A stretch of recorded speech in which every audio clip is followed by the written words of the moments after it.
Good evening, everybody, and welcome to the Plymouth Select Board meeting. Today is Tuesday, June 30th, 2026. It is 6:00 p.m. I call the meeting to order.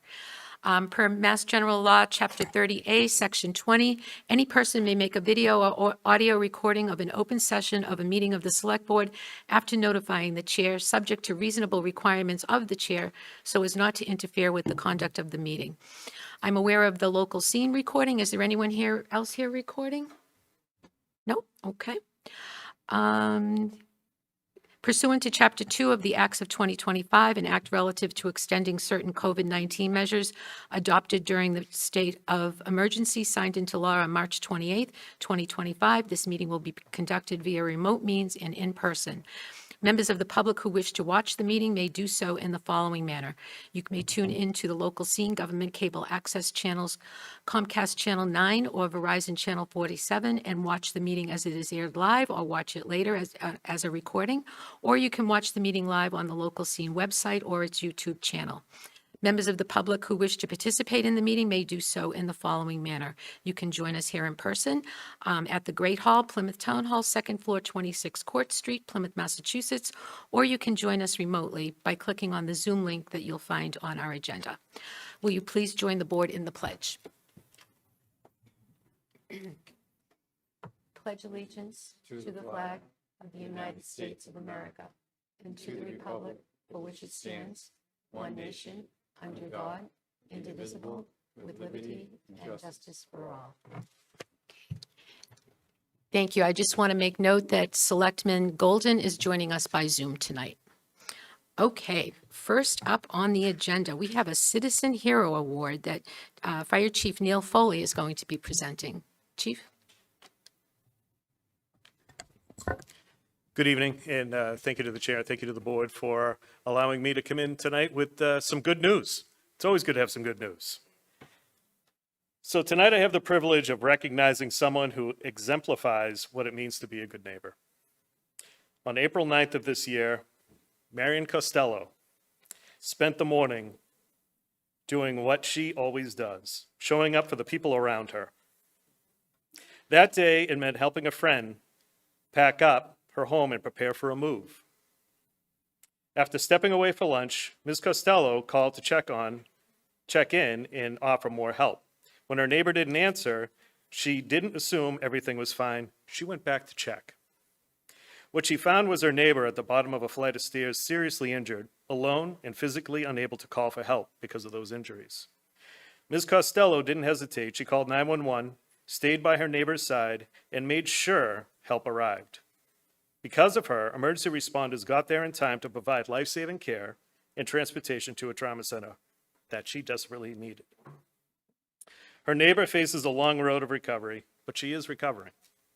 This outcome was far from a guarantee without Ms. Costello's actions that day. And according to her family, none of this is surprising. They'll tell you that she is always helping her neighbors and volunteering her time, and simply, this is who Marion is. It's what she has always done. Her compassion, her instincts, and her willingness to act are a reminder to all of us what true community and a good neighbor looks like. It is my honor to present the Plymouth Fire Department Citizen Responder Award to Marion Costello.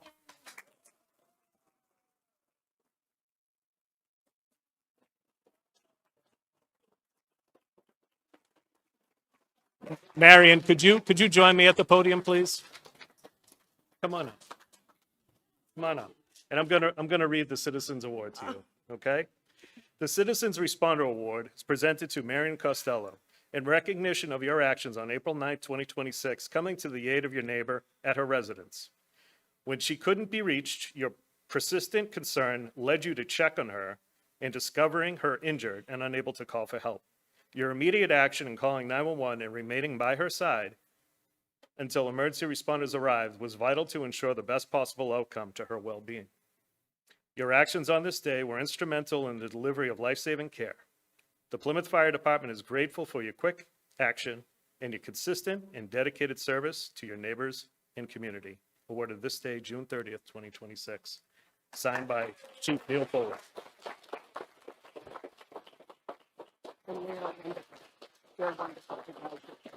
Excellent. She's telling me how wonderful the firefighters were that were there. And now from Zoom, I'd like to introduce Mark Costello, who has some words to say about his mom.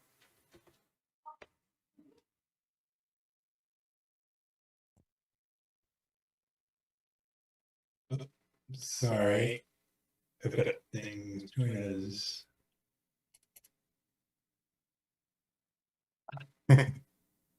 Hello. So we've got a few on Zoom here, Auntie. So I was wanted to add a little bit to what the fire chief said when he said that we weren't surprised. That's absolutely true. We see it as a pattern of. Sorry, my thing closed when I was clicking all those boxes. 1 second, please. It's a pattern of that we've seen ever since we were born, growing up and watching you, participate in the community.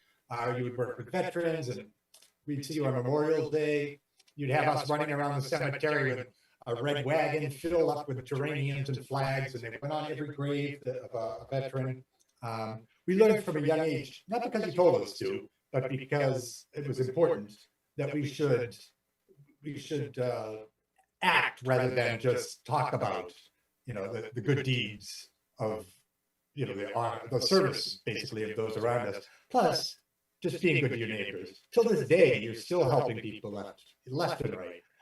We love to see that. You've always been an example, and we just wanted to share that we're not surprised. We're happy for you. We're proud of you, and thank you for not letting us have an excuse to be lazy on a holiday. We should get out there and do some service ourselves. So that's a legacy you're passing along to us. Thank you.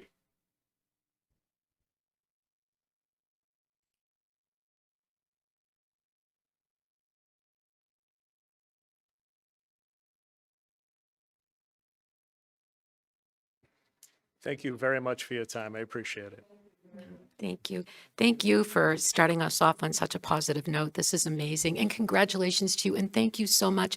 The fact that your children organized this whole wonderful surprise to you says all we need to know about what a wonderful person you are. So thank you very much.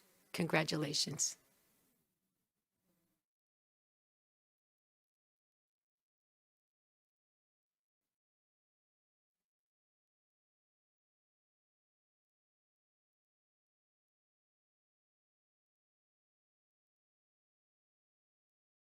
Okay, we're going to move on in our agenda. We have a number of aquaculture licenses to approve through public hearing.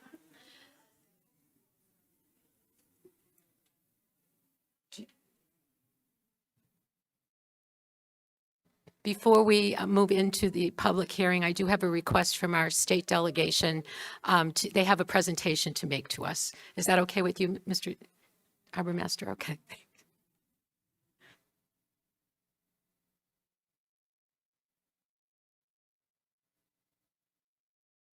No, here we go. So I don't know how we're going to top that. That was wonderful. What a beautiful woman. So Rep Badger and myself are here today to let you know that the Revolution 250 has made 351 copies of the Declaration of Independence, and Revolution 250 has moved forward for the completion of the reprinting of the official Ezekiel Russell Declaration of Independence as printed in Salem of July 1776.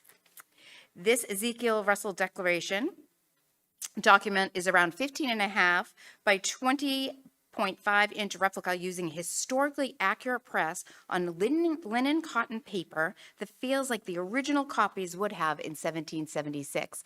So there were 351 copies, and Michelle and I have been fortunate enough to be able to present this to the town of Plymouth tonight.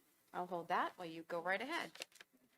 Right. The Declaration of Independence arrived in Massachusetts sometimes after the 13th of July, but before the 17th of July, when the text was printed in broadside from the Ezekiel Russell printer in Salem. And the provincial Congress was trying to figure out how they best kind of could spread this word. And so they decided that on July 17th, they reported to the House, and this is what they ordered. In council ordered that the Declaration of Independence be presented and a copy of sent to the minister of each parish of each denomination within the state, and that they be required to read the same to their respected congregations as soon as divine service is ended, in the afternoon on the first Lord's Day after they shall have received it, and after such publication thereof to deliver that said declaration to the clerk of their several towns or districts who are hereby required to record the same in their respected towns or districts' books, so that it remains in perpetuity memorial thereof. So that is, we were the only state in the country to send it out to all of our communities and to ask it be read in public at all of our churches, and also to have it written and recorded within every town's record. So that is why it's really important that we were bringing here today. And I know the hope is that this will be displayed and brought out and remembered year after year, so we can remember what brought us to the Declaration of Independence and, you know, the ideals that kind of hold us all together as a people. So we just wanted to present it here today, and we're really thrilled to be able to do it on behalf of Senator Fernandez, myself, and Representative Lenatra. Well, thank you very much. Who would like it? I'll come up and accept it.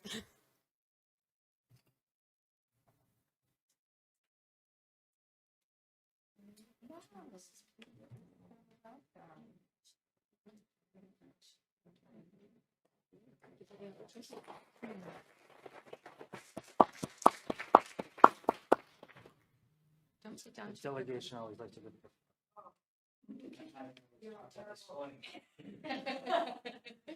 My good friend Derek is not taking pictures. Is it upside down? Thank you.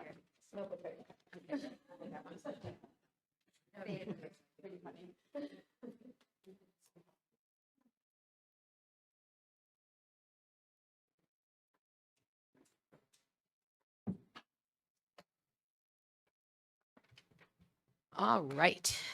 Thank you again very much for that. Okay, now we will move into the aquaculture public hearings. We have 6 of them here. So I'm going to open the hearings now and read the first one.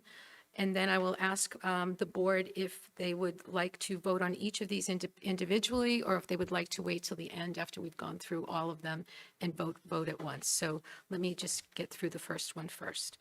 This is a transfer of an aquaculture license from Cassie Gosselin to Nolan Angelo Palmer.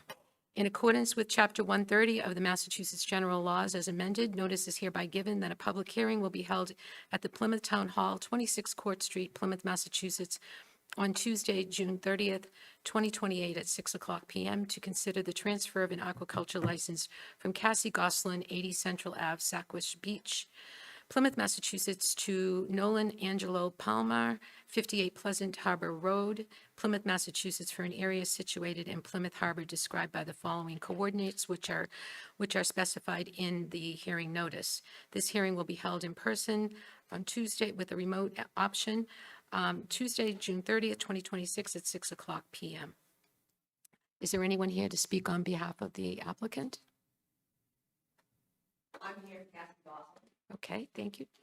Would you like to say anything, or Just thank You you have so to much. We step up, you have to go to the podium? I used to be a school teacher. I just want to say thank you so much for Plymouth. It's been 13 years of business at Sackwish, growing oysters on the farm and the flat, and we've done really well. Unfortunately, our health is not as good as it was back in those days, so I think it's time to move on, and I appreciate your support and all that the town has done for us, and especially Chad. He's been a great helper the whole 13 years. Thank you kindly. That's awesome. Thank you. Thank you very much. Is there anyone else who'd like to speak in support of the application? Anyone opposed? Okay, I'll take it back to the board. Questions? Yes, Mr. Cohen. Is Mr. Nolan here tonight? So join us at the podium, Ken.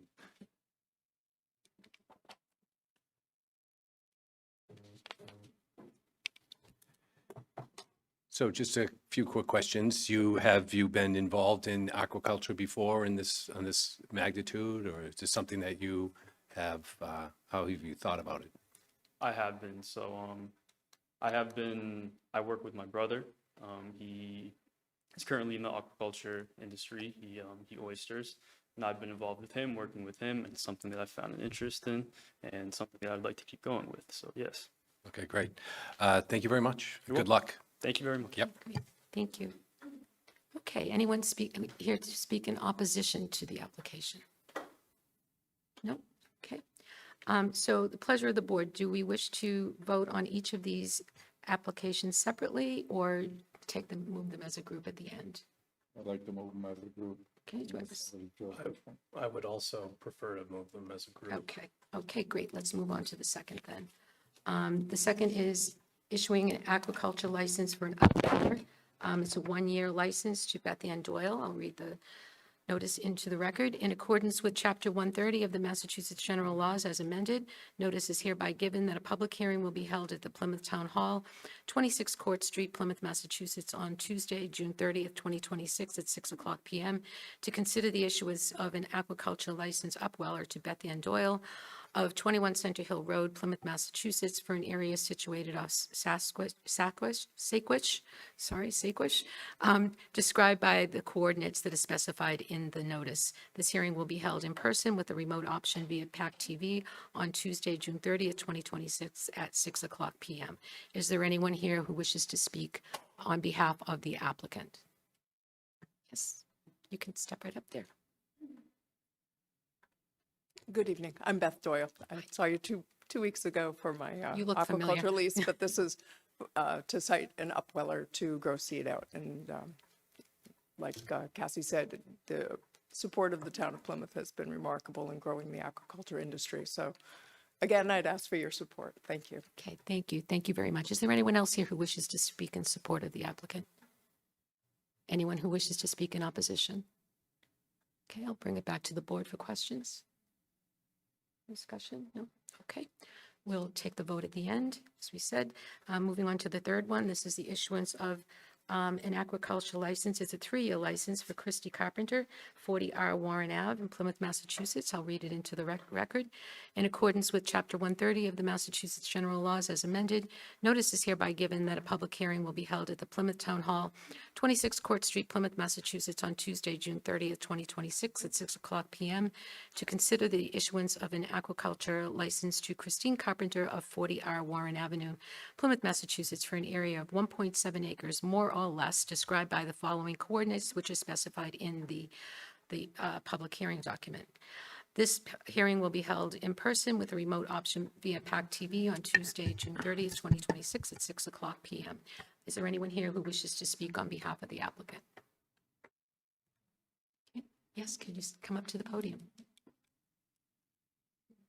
Hello, I am Christy Carpenter, and I appreciate your support in getting started with an aquaculture lease. Okay, great, thank you. Thank you. Anyone else who wishes to speak in support? If I could just make one note on this applicant. So Christy is actually coming off the waiting list, the aquaculture waiting list, which I think everybody hears about. And maybe there's a concern that it doesn't move as rapidly as it should, but there was a site that was vacated within the aquaculture development zone, and this site is being turned over to Christy. That's great, that's great, congratulations. Is there anyone who wishes to speak in opposition to the applicant? No? Questions, discussion from the board? Mr. Cohen? Mr. Hunter, I just had a quick question. You said the aquaculture development zone.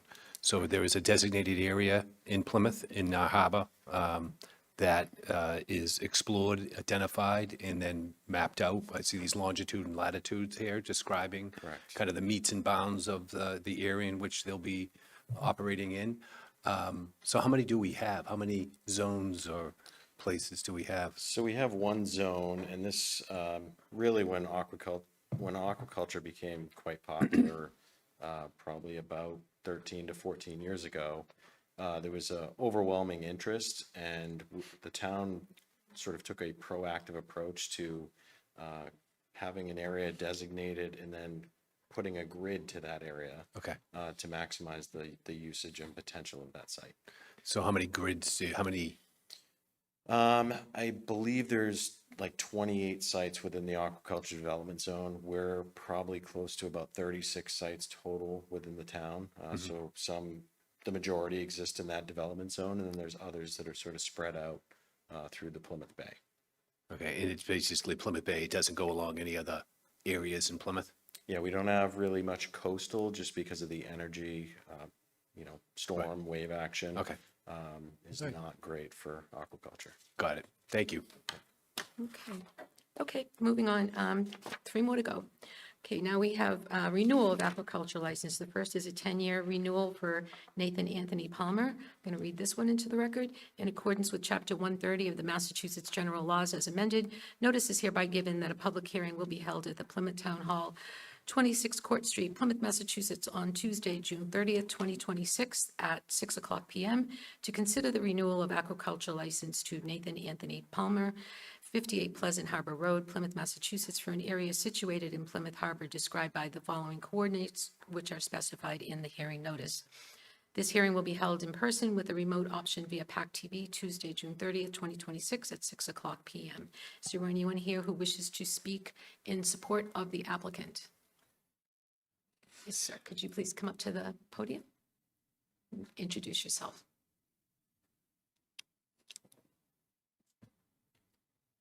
Hi, I am Nathan Palmer. I appreciate all the support that you guys have given me, and Chad as well, and I'm going to keep everything going. Great. Thank you. Is there anyone else who wishes to speak in support? Anyone who wishes to speak in opposition? Discussion, questions from the board? Okay, let's move on. The next is another renewal, a 10-year from Marina Houston, and I will read this one into the record. In accordance with Chapter 130 of the Massachusetts General Laws as amended, notice is hereby given that a public hearing will be held at the Plymouth Town Hall, 26 Court Street, Plymouth, Massachusetts, on Tuesday, June 30th, 2026, at 6:00 p.m.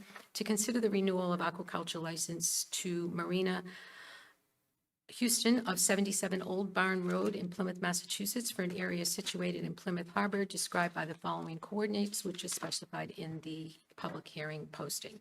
This hearing will be held in person with the remote option via PAC TV, Tuesday, June 30th, 2026, at 6:00 p.m. Is there anyone here who wishes to speak in support of the application? You can come on right up to the podium. Hello, everyone. Thanks for having me. So this is our 4th year of having the oyster farm. In first 3 years, we didn't really do much, but last year was a big push. So we had a big winter storm, and we lost probably 80% of it, and we're like about to give up. But then, because of Chad, there was a meeting where all the oystermen met, and they were all talking and giving us tips. So we find out about the USDA, and they're supporting the farmers first 10 years. So they give us a help, and actually they will refund what we have lost. So that was kind of encouraging not to give up. Then we start putting the polls this year, and it was also really cool because now my husband goes, "Hey, we just created the channel for everyone. Come and go, look at this." And then the other thing that we are also doing, we created this kind of TikTok thing going. It's called Green to Cuisine. So every time we go out in the harbor, we're trying to document the Plymouth Harbor. If there is a cruise boat, we'll document the cruise boat, the Mayflower, the historical part, and we always talk Plymouth Beach, Plymouth downtown, what's happening. And we actually have some followers that are watching the Plymouth from the ocean side and what else we have to offer. Like, this is the beach, this is how the Mayflower look like from the water. So we're kind of promoting people wanted to come here and see it a little bit, not just oystering. Well, that's awesome. Thank you so much for doing that. Okay, is there anyone else who wishes to speak in support of the applicant? Anyone who wishes to speak in opposition? Okay, I'll bring it back to the board for questions. Mr. Cohen? Yes, how would we follow you? I think he's like 90 people. Oh, no, how would we? How would we follow you? Is Or there just on a YouTube, TikTok. TikTok and Yeah. how is that done? So what do So you, you just type in green to cuisine. Green to cuisine. Green because we have no idea what we're doing. Okay. And cuisine is eventually it's gonna be in the restaurants.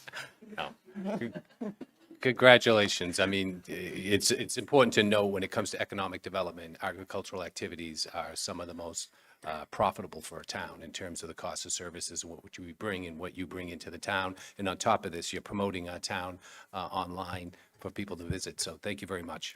Thank you. Okay. Okay, thank you. Okay. Last but not least, we have another 10-year renewal for Kevin Houston. I will read this into the record. In accordance with Chapter 130 of the Massachusetts General Laws as amended, notice is hereby given that a public hearing will be held at the Plymouth Town Hall, 26 Court Street, Plymouth, Massachusetts, on Tuesday, June 30th at 6:00 p.m. to consider the renewal of aquaculture license to Kevin Houston of 77 Old Barn Road, Plymouth, Massachusetts, for an area situated in Plymouth Harbor described by the following coordinates, which are specified in the public hearing notice. This hearing will be held in person with a remote option via PAC TV Tuesday, June 30th, 2026 at 6:00 p.m. Is there anyone here who wishes to speak in support of the applicant?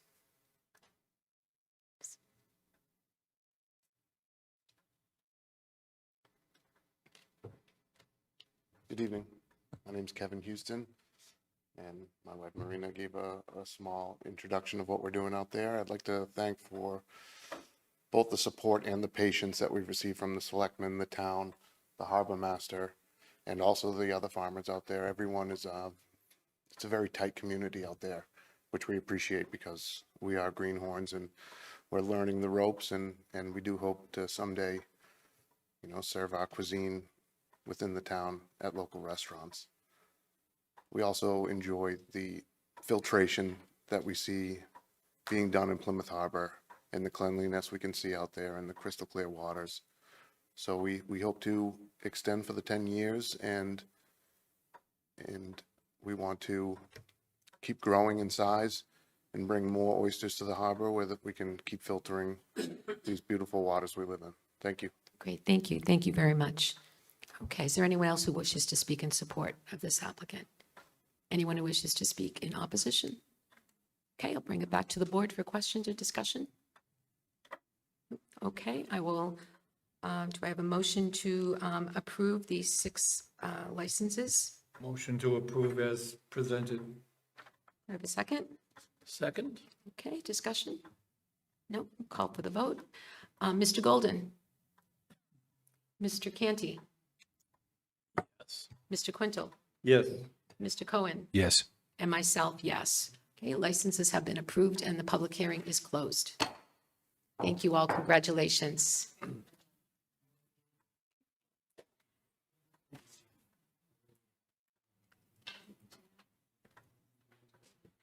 We'll give people a moment to exit the meeting room. And we will now move on to admin notes. We have 2 admin notes to approve. What is the wish of the board? I would make a motion to approve the 2 listed admin notes as a group. Second? Okay. Any discussion? No? Okay. Mr. Cohen? Yes. Mr. Quintal? Yes. Mr. Canty? Yes. Mr. Golden? Yes. And myself, yes. The admin notes have been approved. All right, we will now move into the public comment portion of our meeting. Is there anyone here who wishes to speak in public comment? Mr. Lydon?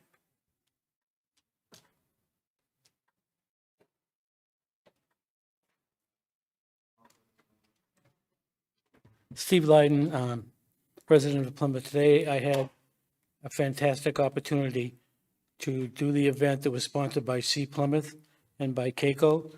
They had a senator and also a representative on the Massachusetts State Board of Tourism. They came here. They were shown around Plymouth, not just the historical things that we have here, but other things that people would be interested in. They did a tour of the harbor. They went to the Patuxent Museum. They went to several places, and they were very impressed with everything in Plymouth and how Sea Plymouth has been advertising and handling what's going on in Plymouth. And hopefully, when bills came up before the Senate and the House, we will get a good review from these two gentlemen that were in the, I'm lost it. But, you know, when the bills come up to review, that they will vote for it, so Plymouth will get more funding for our tourism. Mr. Dambisi, Dedrick was there this morning, and he might be able to tell you a little bit, but they were just great. They were very impressed with Plymouth, what goes on in Plymouth. And Keiko was a fantastic host, and she did a great job entertaining them and answering their questions and showing them around. So I just wanted to let people know, because some people say, what's Sea Plymouth? What do they do? And this is just one of the few things that they do. So I thought I should let you know. Thank you. Thank you very much, Mr. Lydon. Anyone else wish to speak? Is there anyone online? No? Okay. Mr. Mand, I just wanted to check in with you. I know sometimes you record in these sessions. Are you recording this one? No, okay, thank you. Just checking. Okay, let us move on to our agenda proper. We have a number of substantial items to discuss tonight. I'm going to start off with a discussion of, from the Lynn Barrett, and I think, yes, Cameron Scott is also here, our new Assistant Director of Finance, will be presenting us a report on the June 2026 results. Ms. Barrett, I know that there's been a lot of discussion and interest in budget information and financial reporting. So can you just clarify for us what the focus of your presentation is tonight? Yeah, I'm not sure where the clicker is. So basically, we were asked to try to provide some financial information to the select board on a more continuing basis versus just like once a year at budget time. So last month in May, we came up with, by meeting with subcommittee of yourselves, with the chairman and Bill, we came up with a monthly report that we can provide you that shows budget to actual on revenue and budget to actual on expenditures for all of our budget funds, which are the general fund, enterprise funds, and the CPA fund. In addition to that, what we asked was if you wanted to get information on some special topics or some items that interested you, then we could put together some information to provide that to you like on a monthly basis. So your board would give us some ideas of what to include in some future monthly reports. We talked about the report that we did last month. We did a highlight on motor vehicle excise in Plymouth.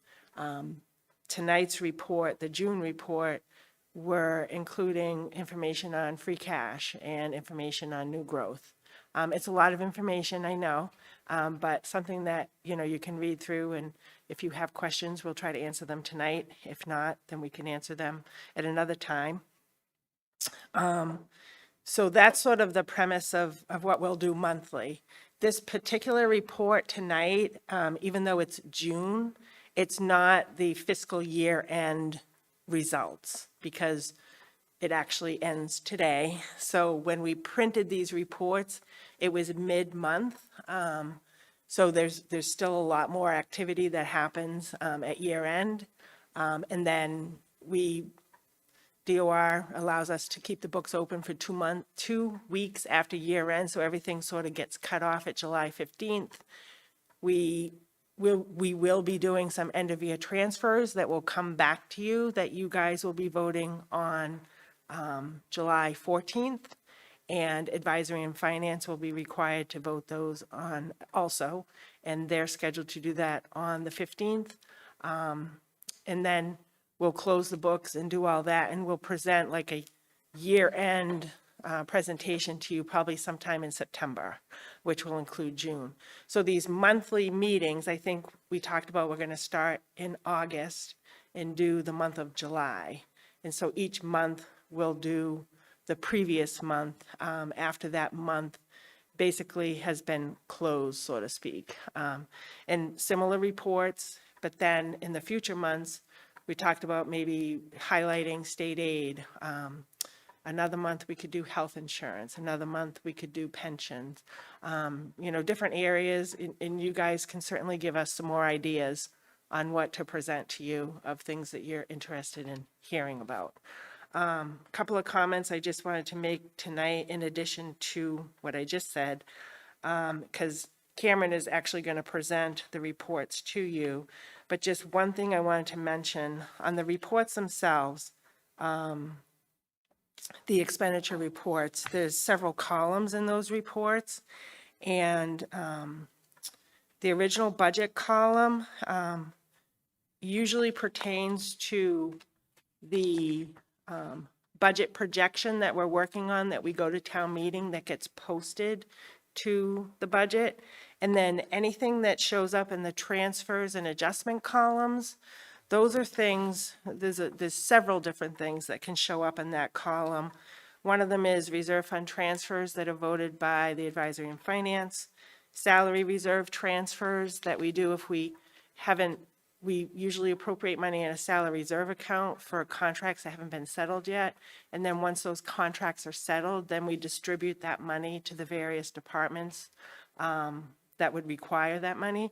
And in fiscal 26, the only contract that had not gotten settled by the time that we had budgeted was the OP contract, the supervisory contract. So there are several transfers from the salary reserve to those various departments to put money where it belonged. We also have done some internal budget transfers, and what that means is town meeting, these reports are presented by division or by individual division within departments, so you're getting some detail. But for example, Department of Public Works, when we go to town meeting, we vote all of those divisions as one department at town meeting. So town meeting votes salary for all the DPW departments, they vote expense for all DPW departments, they vote departmental equipment for DPW, and then they vote fuel and utilities. And what's happened in the last probably 3 or 4 months is we've done some internal budget transfers within DPW, within the fuel and utility account, to move money from fuel into utilities, because there was money in fuel, but we needed money in utilities. As you know, prices have gone up. We've budgeted, I think, appropriately in fiscal 27 to account for that. But that's something that you'll see in that column. Other things that are in that column are any adjustments that are made at the fall town meeting that adjust the budget, any increases and or decreases, or adjustments to the budget that happen at the spring town meeting. The other thing that's showing up in that column is our state and county assessments, the budget for our state and county assessments. We also have budgeted transfers out of the general fund for special purpose stabilization funds, and those were articles voted at town meeting. So those are the things that you're going to see in that column. The last 2 items that you'll see is, one, the end of year transfers that I just talked about, and then snow and ice. So snow and ice, we have a budget that gets voted at town meeting, and then when snow and ice, when we have an issue with snow and ice and we need to spend more money, it's the only budget that Department of Revenue allows you to spend over what you budgeted with the permission of the town manager. So he gave permission to DPW to spend in excess. So we have to sort of put like I call it a fake budget. I know that's not a really good word to use, but we put an amount of money in there so that we could actually spend, because our system won't allow us to go over, what is in a particular department. So those are some of the items that you'll see in that column. But I'm going to turn it over to Cameron. He's going to go through the report, hopefully just summarizing it. And then if you have any questions, we're certainly here to answer any of your questions. Great, thank you, Lynn. Okay. Welcome, Cameron. Thank So, you. Can I, Mr. Chairman, Chairwoman, so how do we, as they're going through this process, and I have a question about just getting some highlighted information as we move through, how would I address that? Am I addressing it through you or directly to them? Well, when we get to the question portion, we'll handle the questions. Well, I think that during this presentation, I mean, I've gone through it numerous times. It's a pretty complicated document, and as we move through it, it might be helpful to, can you entertain questions? How many PowerPoint slides are we going to go through? Bill, Sure. I'd rather wait till we see the presentation and then we can decide that. Since this is the first time through, I'm imagining, Cameron, that we're not going to go line by line through every No, one we're of these not going to things. be We're gonna going give us over every a high number. level But presentation. I do want to reserve the opportunity to ask for some clarifications during the presentation. I don't think that's hard to ask for. Mr. Cohen, I would just ask that you respect the process that we have set up here, and I'd like to have Cameron and Lynn be able to go through their entire presentation uninterrupted, and then we can go back with questions. Just make note of the questions that you have. I have a responsibility here to hear this presentation, and if I have a question, I don't consider it an interruption. It's just an opportunity to seek some clarification from the presenter. So that's what I was asking about. Mr. Canty. So I would encourage all members to observe the presentation to see if their answer is contained therein, to write down their questions as they come up to see if they are not addressed, and then to ask them at the end. Because having sat through many budget presentations in my tenure, often answers are later on in the slide deck or in the conversation. And I think that is also more efficient for a watching experience from other board members, as well as from members of the public who are observing it from home. It becomes extremely challenging to follow a presentation that is interrupted multiple times by specific questions for an individual when we are having a publicly presented presentation. So that would be my request. I understand the importance of writing down the questions that we have. I was just seeking some, as we move through this, it's seeking some redirection by the presenter and the material that I'm looking at. Mr. That's Cohen. what I was thinking. I have the floor, just let me finish. That's all I was not requesting to stop the meeting and have a lengthy conversation. I will write my questions down. I was just looking for an opportunity to the chair, how would I address that question as we move through this complicated material? Yep. Thank you. That's all I was asking. Thank you. Cameron, please. Okay. Right, as I said, we're not going to be going over every single number in these reports.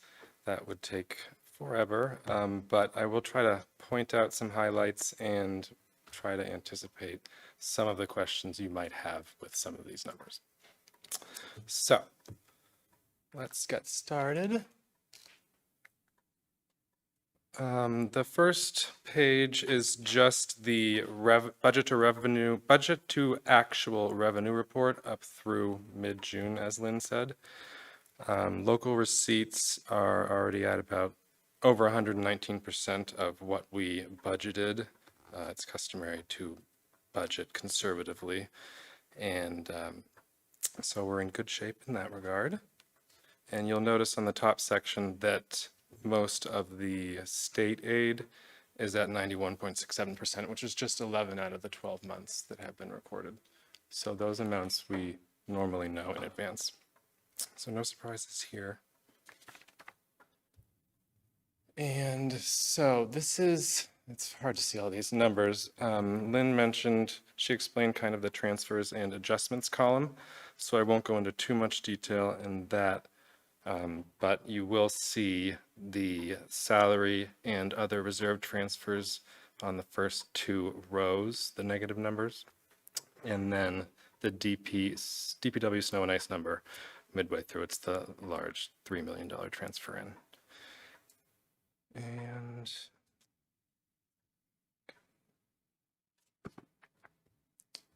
this is just the remainder of that report. And the one number I wanted to point out in this is the last one is in the transfer and adjustments column. and that is just labeled transfers. Those are all the amounts that were voted at town meeting. So, no surprise there either. This next page is a similar report, but just for the school. And I did want to point out, you'll see that the encumbrances column, the third column from the right, those are, monies that were reserved for expenses they know about, but they can't pay yet. So the reason why that number is over $20 million is it included the $14.5 million balloon salary payment we make to the school, $1 million 22 pay payment we make, and then that leaves about $6 million left. Lynn signed an AP accounts payable warrant today for over $5 million. So those were also expected expenses, and that pretty much accounts for that $20 million number. And the next few pages, it's our 5 enterprise funds, and there's a revenue page and an expenditure page for each. You'll notice that the investment income for all of these are substantially more than we estimated. That's just due to the interest rate fluctuation, inflation, I could even say, that nobody really expected over the past year. And so the revenue numbers are consistently already above 100%, which is what we'd like to see for most of the funds. We'll get to the questions you might have. So CPA looked fine. I didn't see anything to point out there. Sewer enterprise fund, same thing. Investment income is 135% of what we predicted, and we're not done yet. And the whole fund is well over 100% in revenue. So first two were CPA, and then this is the revenue page for sewer. Sorry, forgetting to click as I go. Third one is the water enterprise fund, same thing, no surprises, above 100% revenue, and all are below, well below the 100% in expenditures.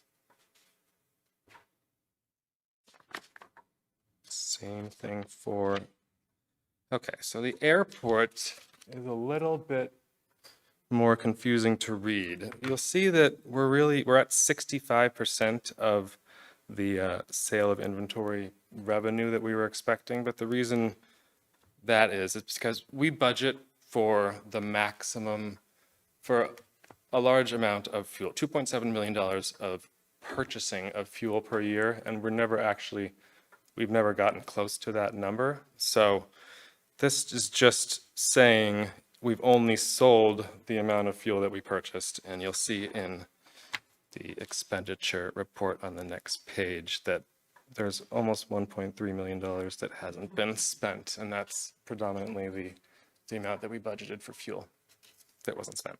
So that's why the percentages appear to be off on the airport revenues, but they're really not. That's what we expect every year.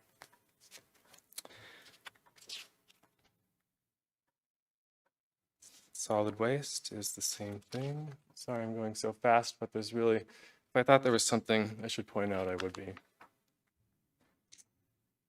And the last is the Cable Public Access Enterprise Fund, which is also, there is a difference of about $200,000 in revenue so far, and we probably will not hit the amount that we budgeted for. As you know, the shift to streaming is affecting all cable companies, and this money comes from Verizon and Comcast quarterly, so those amounts have been decreasing.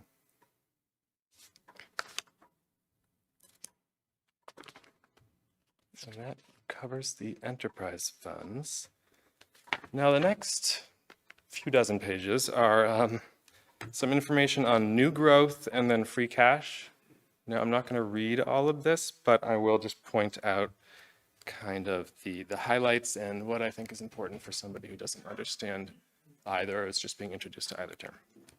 So new growth is the dollar amount increase in the levy limit that reflects the additional tax revenue we receive from new construction, renovations, and all other increases in the property tax base during a calendar year. So the assessing department tracks new growth, and it does not include value increases caused by normal market forces or revaluations. And it's always positive. So it always increases the tax levy. You know, if a building is demolished, we're not going to put a negative number in new growth. Routine maintenance also is not qualified for new growth. And basically, new growth is important because it ensures, if it's accurately collected, it ensures the tax burden is evenly distributed among all real and personal property. So, and then it increases our tax levy, so obviously it brings money to the town. This is just a little simple formula. So if the dollar amount of new growth in our community was $4.8 million, it's a lot more than that. We would use the prior year's tax rate to calculate the amount of tax revenue that we would have received in the prior tax year, and that is the amount of new growth. New growth peaked in 2024. That's when our largest developments were building the most amount of homes. So it has been decreasing in the past couple of years, which we were expecting, but. Okay.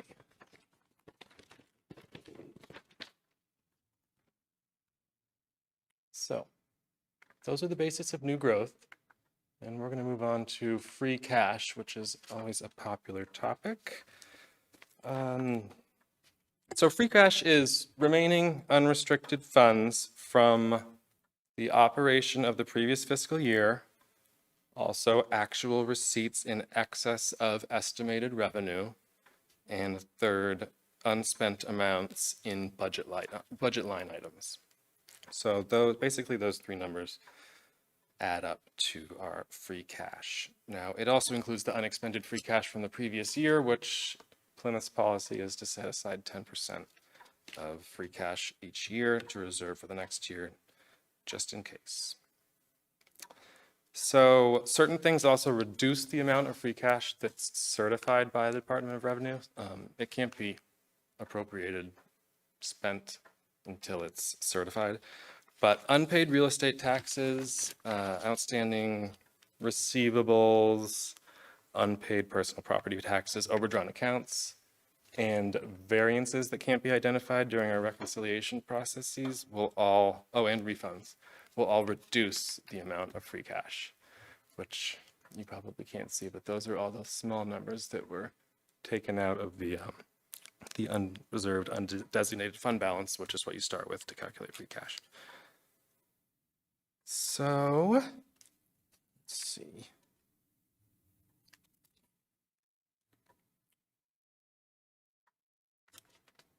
Moving on, this is a history of the town's free cash. You'll see it has been increasing quite substantially over the past couple of years.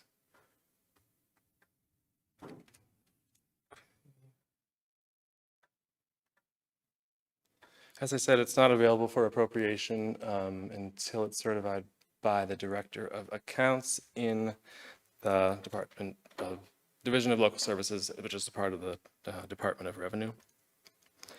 And once it is certified, it can be appropriated for any legal purpose by the legislative body of the town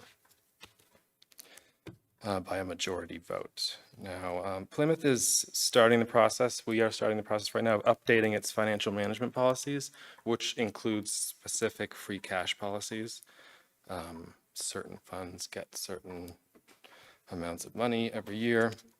And the DLS recommends that everybody strives to generate free cash in the amount of 5 to 7% of its general fund budget, which we'll say is about $300 million in Plymouth. So 5 to 7% would be $15 to $21 million.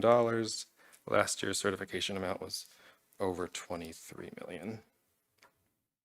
And then I just wanted to mention that there is free cash in the enterprise funds, but it's referred to as retained earnings, and it stays within that fund. Okay, this is another spreadsheet kind of showing how we spend our free cash. It's more clear on the pie chart on the next screen, so I'm just going to move on to that. This is actually more numbers that we can't go over specifically, but this is our balance sheet that we submit to the Department of Revenue every year, and it is what they use to calculate our free cash.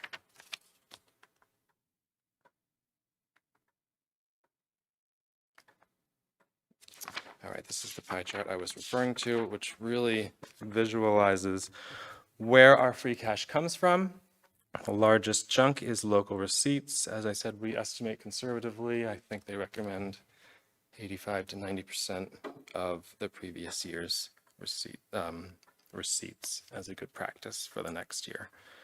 We'll get into more of what that local receipts number pie chart piece comes from, but the next largest pieces are just different departments: public safety, public works, and as I said, the prior year's free cash balance, which is usually 10% of what was certified in the prior year.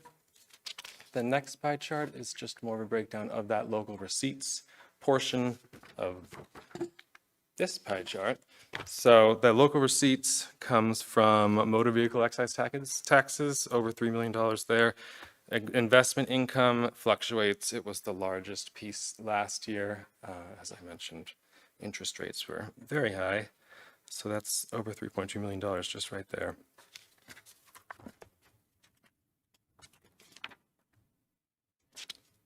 Okay, this is the budget to actual final numbers from the previous fiscal year 25. And I just put that in there as a reference. We were at 146% of local receipts that we took in compared to what we budgeted. So very strong year. And the next couple of charts are painting a picture of what's going on with free cash in the entire state. As you can see, it's been pretty consistently, almost exclusively increasing since fiscal year 2010, but this most recent fiscal year is the first year that it's starting to decrease. The amounts of free cash that communities are getting certified is going down, and I think that's just a reflection of a lot of things, the economy, etc. This is another visualization of those same free cash in another way. It's decreasing in more communities than it is increasing, and that's the first time that's happened in 10 fiscal years. Okay, we're almost done. These are some best practices that the Department of Revenue has with regards to free cash. It's not a guaranteed revenue source, so it's never supposed to be used to balance the operating budget. It can't be budgeted, basically.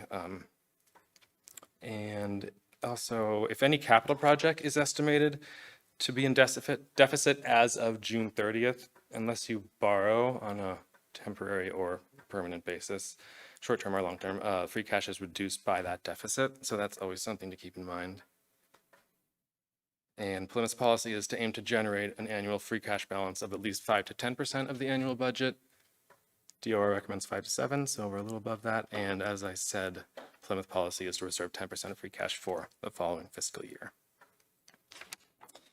And I did include the free cash portion of our draft financial management policies just for reference.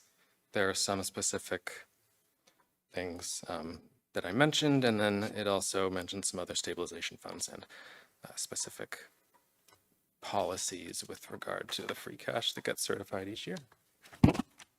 Oops. And that's it. Lynn's going to help me answer your questions.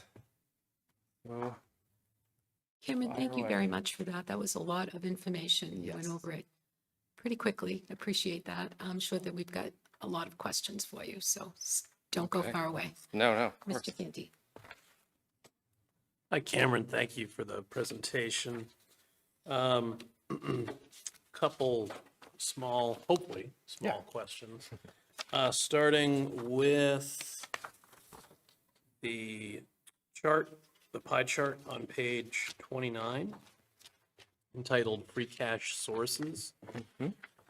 General government, what's general government considered for the purposes of this pie chart? It's a department, I believe. It's what, town manager and.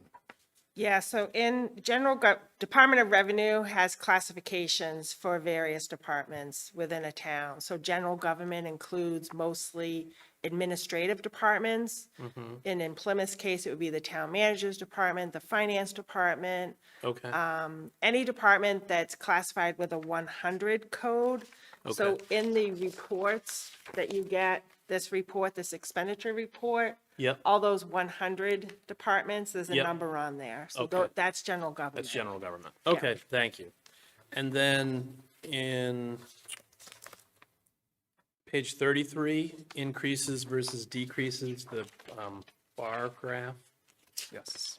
So I see that, well, it shows us some trends, obviously, after the recovery and the financial crisis got underway, more and more municipalities were trending upward in terms of their overall, with an anomaly at the beginning there. And then pandemic year, big boon for that, and then a decline after that, and then our current economic troubles. But I see that there are a number that have no certified. Obviously, that's not Plymouth, but does that mean they don't have free cash, so they're not certifying anything? Or are there municipalities that are just not bothering to follow DOR guidelines? So, yeah, so there's a lot of, there are many towns who can have fiscal crisis. They haven't been audited. They're going through some financial troubles. A lot of those towns tend to have issues with their balance sheet and don't get certified. Okay, So I don't know, I mean, you'd have to go online and look at all the certifications to Yep. determine who's not certified. So Right. It's not like a published list that they give out.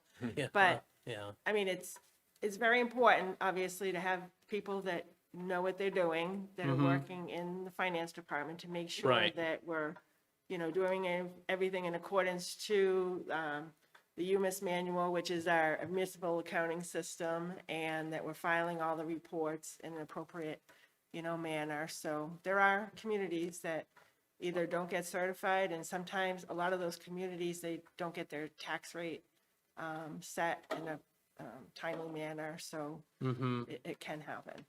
So, in those communities, if they did have what would be free cash, but they can't get it certified, they can't spend it, right? Right. Because that's a prerequisite to being Yep. able to spend it. Yeah. Huh. Well, that's unfortunate for them, but I'm glad we're not in that list. Okay. I appreciate the informational presentation. Thank you. Mr. Golden, you had a question? Yeah, thank you, Madam Chair. Lynn, if you could go back to page 5, which is the CPA budget versus actuals page. It looks to me like years 24, 23, 22, and 21, there are negative numbers in there. Can you explain what those actuals mean? So that's revenue. Those are negative receipt, not negative receipts, but receipts that have come in that have been transferred to other levy years.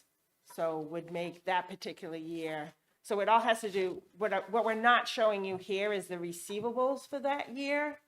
So this is just what activity was posted to that particular line item.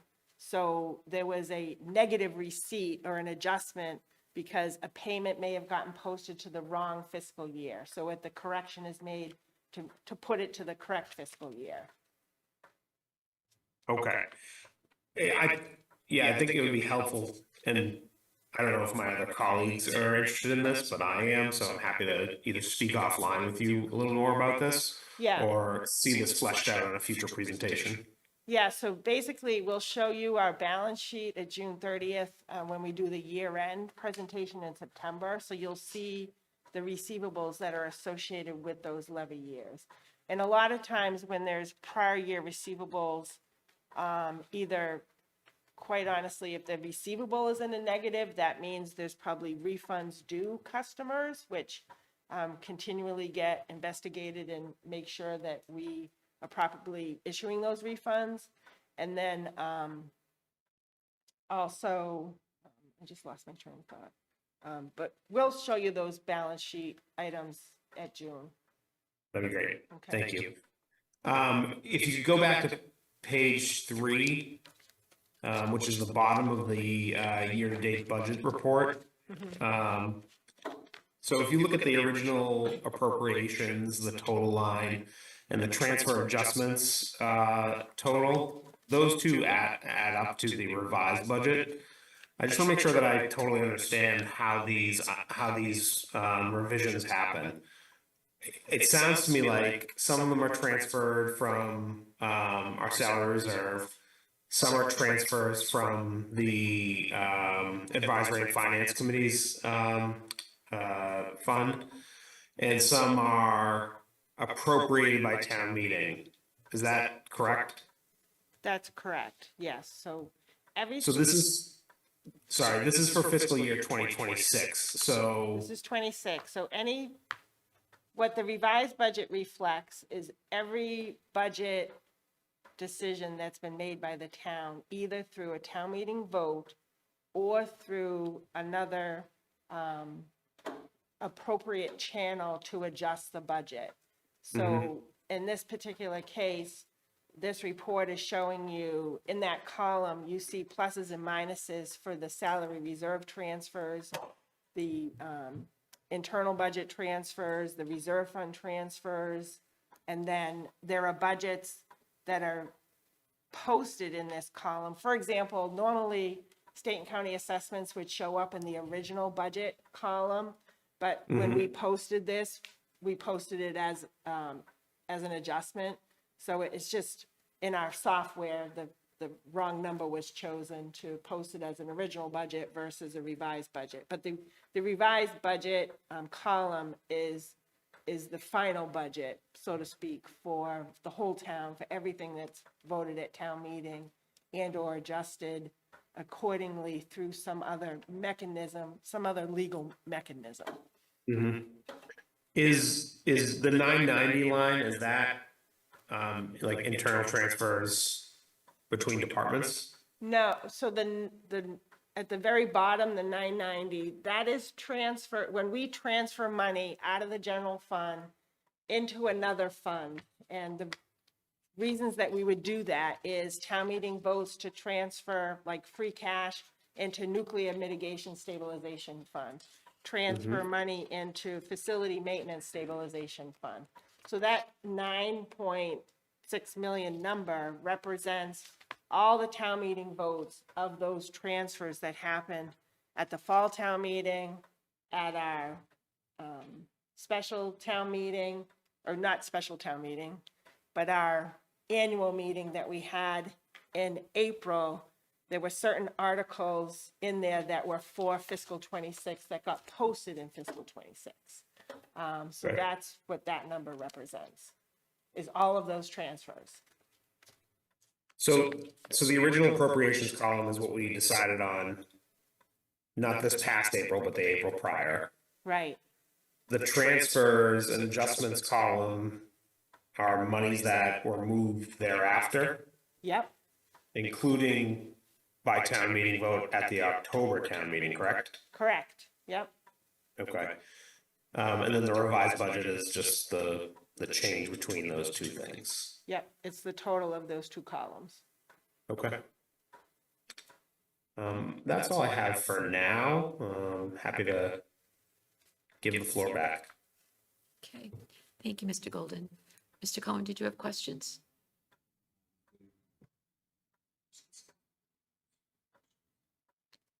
Well, I have one, couple of general questions. So when you look at this June's report compared to the same period last year, for June of last year, is anything different, like in terms of either the timing of receipts, or does anything jump out as being unusual, like, oh, this didn't happen last June, it happened this June? So in this particular June report, you're not going to be able to make those sort of conclusions because it's mid-month. As a practice, when we've closed a month, we post these reports on our website. So if you go onto our finance department website, after the month is closed, we post every month on there. So June is sort of an anomaly because it takes so long to close the month of June because it's the year-end process. That's why we're doing our first monthly, or our next monthly report to you near the end of August, because it's going to be July's close of that month. So we do compare like month to month, year over year, as to how we did June of last year versus this year. So those things will happen like during that close process. I can tell you right now, we're not going to see, like last year, fiscal 25, the budget to actual on that very last page that we saw was 9.9 million, and most of that came from local receipts. So in the middle there, that's the 25, right? So when you look at June's report this year for the general fund, you see that we're only showing you 91% collected on state aid because we haven't received the end of month June. We get the money today. We actually were notified today by the Department of Revenue that there's going to be a delay, which, okay, so it's coming next week apparently. But stuff like that just throws you for a loop, But once we post it and we get it, it'll be, almost 100% collected on state aid. Normally, other than charter school. Charter school is where you see either you didn't collect what they anticipated, but that has a lot to do with enrollment and the timing of them doing that item for your cherry sheet. But the 9.9 here, if you look at June's report that we gave you, we're showing you through mid-month, there's a budget to actual difference of 4.5 million. So it's a lot less because every year when you budget, you're closing that gap on what you're budgeting, because you're budgeting a little bit more next year because you took in so much the previous year. Because as you close that gap, you're not going to have as much on that budget to actual on the local receipts. And that's where that's where we try to generate our free cash from.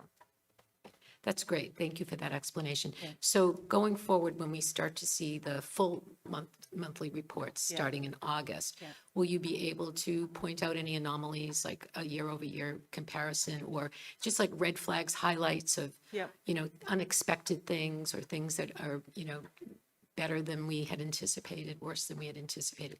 So we'll be able to get all of that presented to us as well? Yeah. Okay, that's awesome. Great, thank you. And we'll try to highlight those things like within the report, just so that you have them before we actually meet, Perfect. And we can always ask you guys questions prior to the select board meeting. Thank you.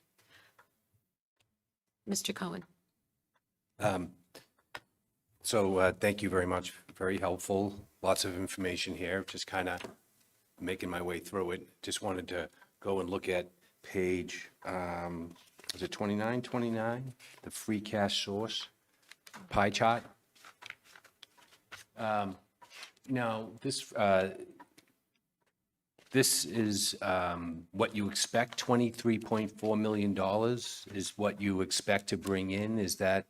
So this is actual. So Okay. free cash was certified last year. Right. At 23.4 million based on our fiscal 25 Right. results. it came from these various areas of the budget. Okay. So that's what we're showing you, is the areas of the budget where we saw savings Right. on the expenditure side and where we saw more receipts come in than what we budgeted. So we identified all those areas, and then, like Cameron said, we try to reserve at least 10% of that free cash to get carried forward into the following fiscal year. So part of the source of the free cash came from that number, but the rest of it either came from the expenditure budget, from the various line items in the budget, or from local receipts. If you see state aid, we got free cash, I think it was 91,000, came in over what we had budgeted on state aid, So it was 91,000 over? for state aid specifically. Okay. That contributed to the free cash of 23.4.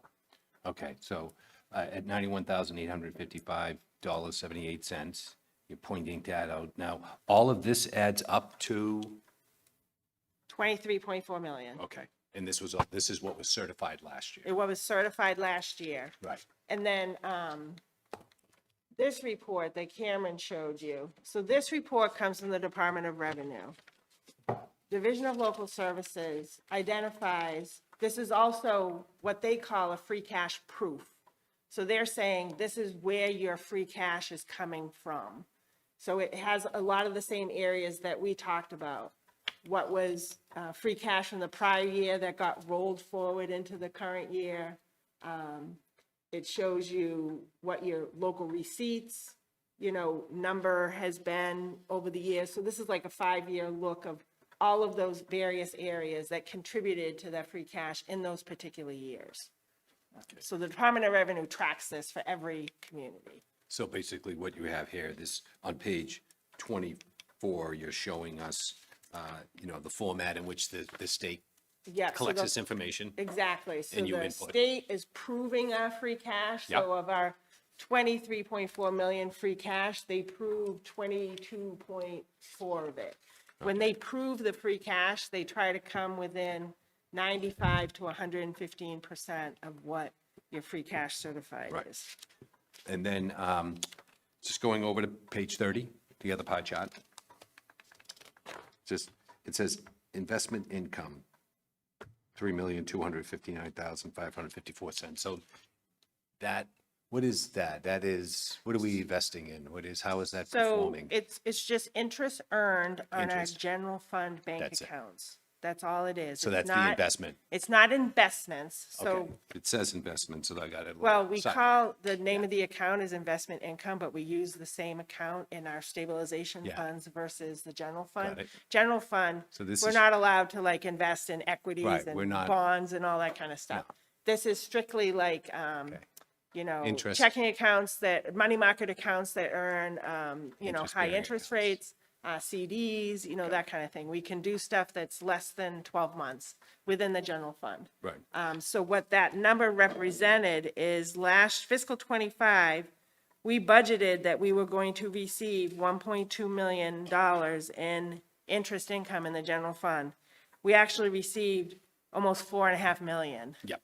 So, because what happened was, as you know, interest rates were down in the 1%, if you were lucky, I guess, in 2020, it was less than 1%. So there's been years where we have only received like $200,000 in interest income. Right. So what's happened is the interest rates just rose so quickly, that we ended up taking in a lot of interest income last year, which went to free cash. And now this year, in the June report that we sent you, we adjusted our interest income estimate for the fiscal '26 budget based on the previous year's budget to 2.3 million, or Right. almost 2.4 million. And now so far this year, we've taken in 3.4 million. Right. So we're closing that gap. Yep. We're and next year we've even increased it a little bit more. I think next year we're actually budgeting $3 million for fiscal '27. So we're closing that gap, so we won't have as much free cash from it, in hopes that interest rates will be stable. I know I've heard that they're probably going to reduce them next year, not this year, according to the feds. So we'll see. You know, I think we're still going to be okay. Okay, so the name investment income, that's something that the Department of Local Services is asking you to identify it that way? Or is that just the idea of identifying it as interest-bearing accounts? Just as I go through this, I'm trying, seeing that, is there All of language? all of the terminology Yeah. that you see in the different categories Yep. where we group things, that's what the Department of Revenue Call. requires us to do. Call. So when we submit our tax rate recap, Yeah. page 3 of that recap is, we have to spell out all of our local receipts. So we use the same terminology in our reports that the Department of Revenue requires us to report it as. Okay, good. No, other than that, this is very helpful, but there's one thing I was thinking about, and maybe as we get closer to the next presentation, that we look at maybe some sort of, executive summary kind of one pager on some of the concerns that have been brought up by both Mr. Golden and Ms. Iaquinto in terms of, what is the risk that we might see, and how is that playing, how is that information coming in on our actuaries? What does that look like? It's the same thing about looking at your monthly summary, including kind of a month by month, how are we doing in the projection of our income, let's say? How's the income? Is the income coming in as we hope to see it? So I know all these charts and all these graphs indicate that, you're telling us, but I'm trying to see if there's a way it can be, translated in a one-page executive summary where you're saying, basically, as I was going through this, are we, when it comes to like income, for example, are we on target? Is the income down, and why is that? Obviously that might be a risk. So it's looking at tracking our revenue and tracking our risks as we kind of look through the year. When you prepare these presentations to us, it might be helpful to include such a document. I made some notes. I'll send them over, and maybe we can figure something out that could accompany this, that gave a little executive summary at the end about our projected revenue, what risks we see out there, and what we might be doing to, respond to it. Okay, more questions? Anyone else? Mr. Golden, you good? You have another question? Yeah, not necessarily pertaining directly to this presentation, but while we have you here, Lynn, and I don't know if this is a question for you or for the town manager, but is there any update on the outlook of health insurance for the upcoming fiscal year?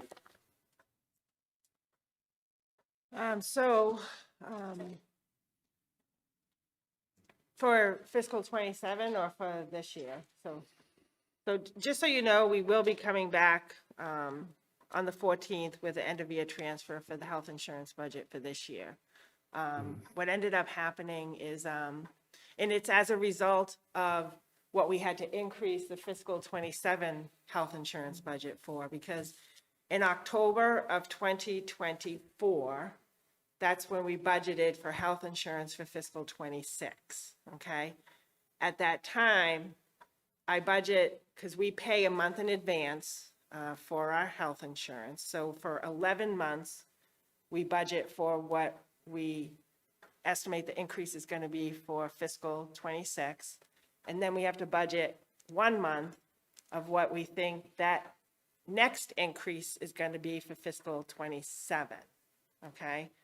But we take the money from employees and retirees in June and the town share in June. So what's happening this year is we increased rates up to 10%, if you remember. So my estimate that I had used back in October of 24 was a lot less than 10%. So what we saw in the last payroll for the school, which was the lump sum, we went over budget for the June lump sum, and then we're going over budget on the town side. But we have money in our other member benefits account that we're going to be able to transfer into there. So there's not a budget issue. It's just the particular line item.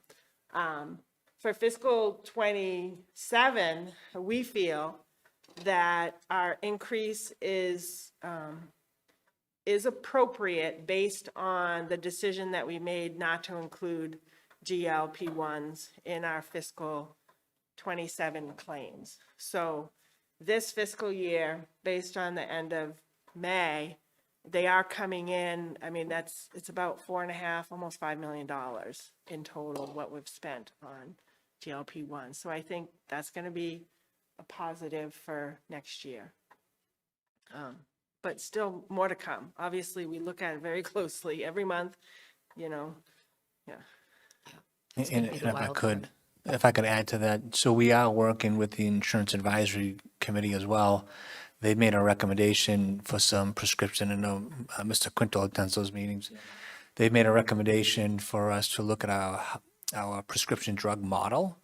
And there are significant savings that could, assuming all of our employees were to participate, there are significant savings there. So we're working on that end, and additionally, we've just changed some of our property casualty insurance with the savings of about $270,000 too. So we are doing everything that we can to find savings, working with our union members and our administration on looking for those savings. That's great. Okay, Mr. Canty.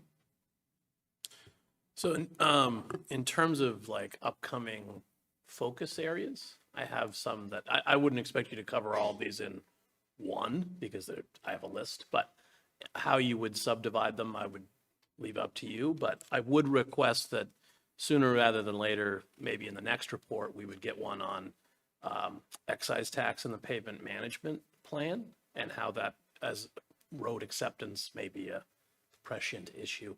Okay.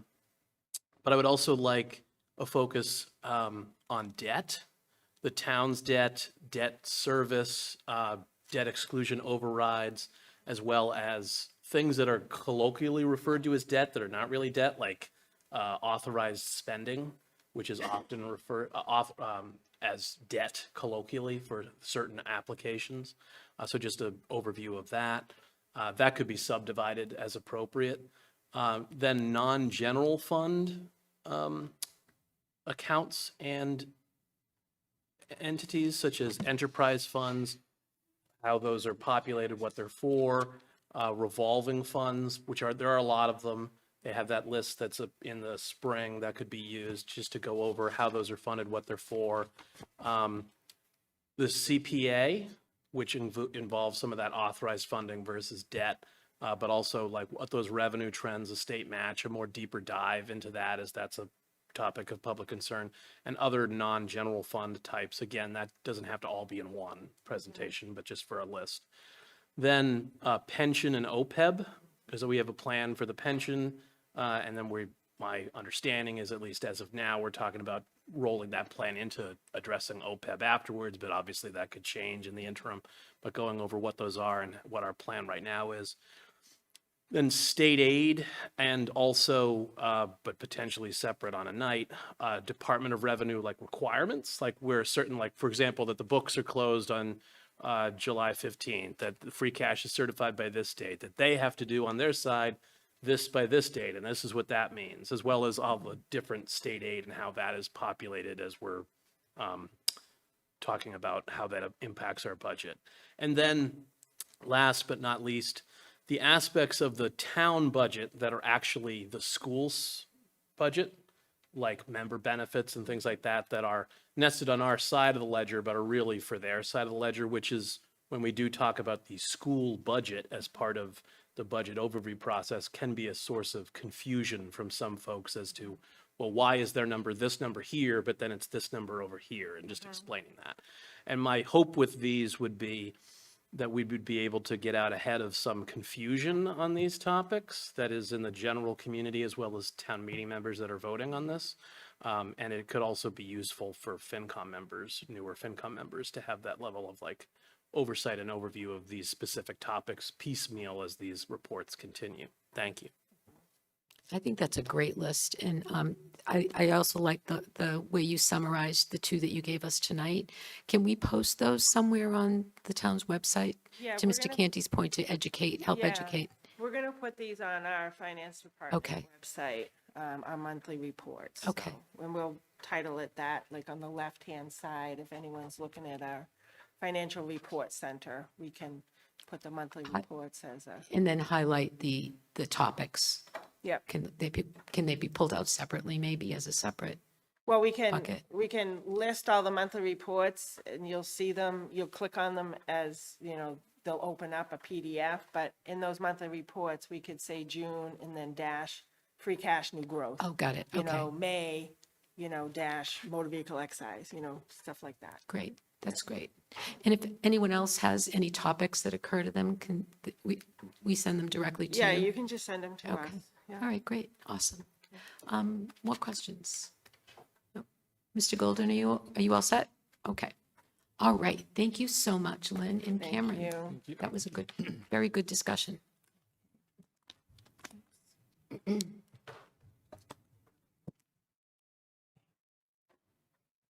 Okay, next up, Mr. Brindisi will be discussing our FY26 Select Board goals and priorities and update where we are. Great, thank you. Where we landed, I guess. So this evening, I am here to take a look back on the last 12 months and discuss all the accomplishments that the various departments have been able to achieve based upon the direction of the Select Board, I believe is the August of 2025 workshop. So just as a reminder, so this is the fourth year we've been doing a year in review. We started developing goals back in the summer of 2022 as a way for us to measure ourselves for success for that previous fiscal year. And so this presentation, the green check mark represents those that have been completed. This blue half check mark are those that are still in progress. And then, as always, there are things that we can't predict that come up during the course of the year. Those are the green plus sign that represent additional items that came up. Now, I will say that this presentation was 42 slides long originally.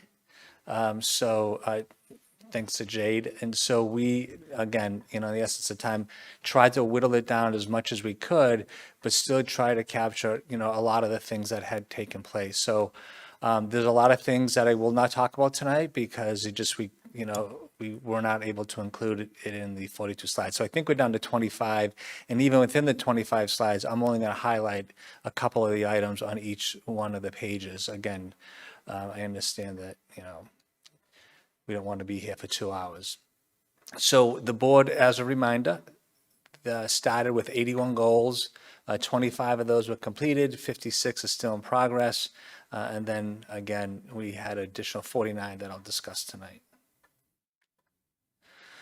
So again, buckets. So we have all these various buckets that we organize our work in. And so we'll start off with ensure a safe and healthy community. So I'm just going to highlight the ones in red. You can read all the other ones that are up there. But again, these are the green check marks. These are the ones that were completed in this area. So the implementation of a quality of life task force, that is a group of individuals that we started to organize last year. It represents DPW officials, Department of Energy and Environment, Fire, Police, and Health and Human Services. And we even bring our legal team in as we start to look at various bylaws that we may want to enact.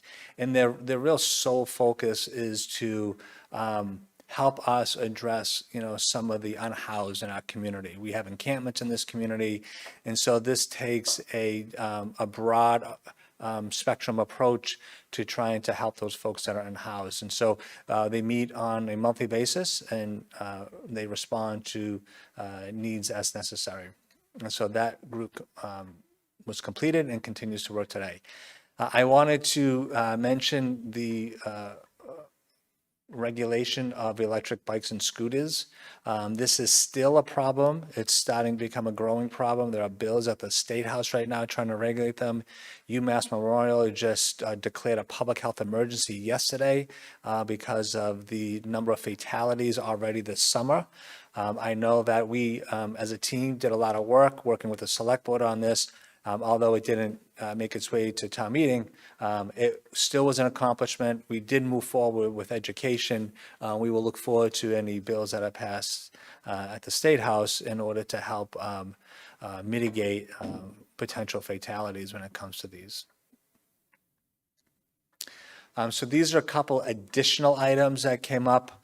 You can see the 4 that are listed here. I'm just want to bring to the board's attention the focus really. There were many conversations with the board and with the police department around immigration policies and the police department and what they can and can't do as it relates to federal immigration law. And so some of those policies were approved here in this room, and then a message was created to try to educate the folks in our community on what the police department's response will be when it comes to immigration. This is just quick pictures of the site visit. So as you know, we spent 5 days responding to a blizzard this past late February, and that triggered this board wanted to talk a little bit about what role they play in preparing for emergencies. And so we held site visit at the DPW and then trainings at the EOC. We had a number of our staff attending that training that was put on by MEMA. So these are, I'm not going to read all this stuff to you. You have this in your packet. This will be posted on the town website. But these are some additional items that took place during the course of the year. Again, this slide, the same additional items that had taken place during the course of the year that weren't a part of the original goals. And so these are some of the ones that are still in progress. Many of these I'd want to put a green check mark, but we just haven't put a pin in it just yet. So the fire chief has talked a lot about the wildfire protection plan in my town manager report. I have given the board updates on this. We are probably, I would say, by the end of this summer, the fire chief will be here on a Tuesday night to present the final wildfire protection plan. So we're just a few months away from completing this. Was one of the original goals. And the same with the community health assessment. The community health assessment was completed this past year.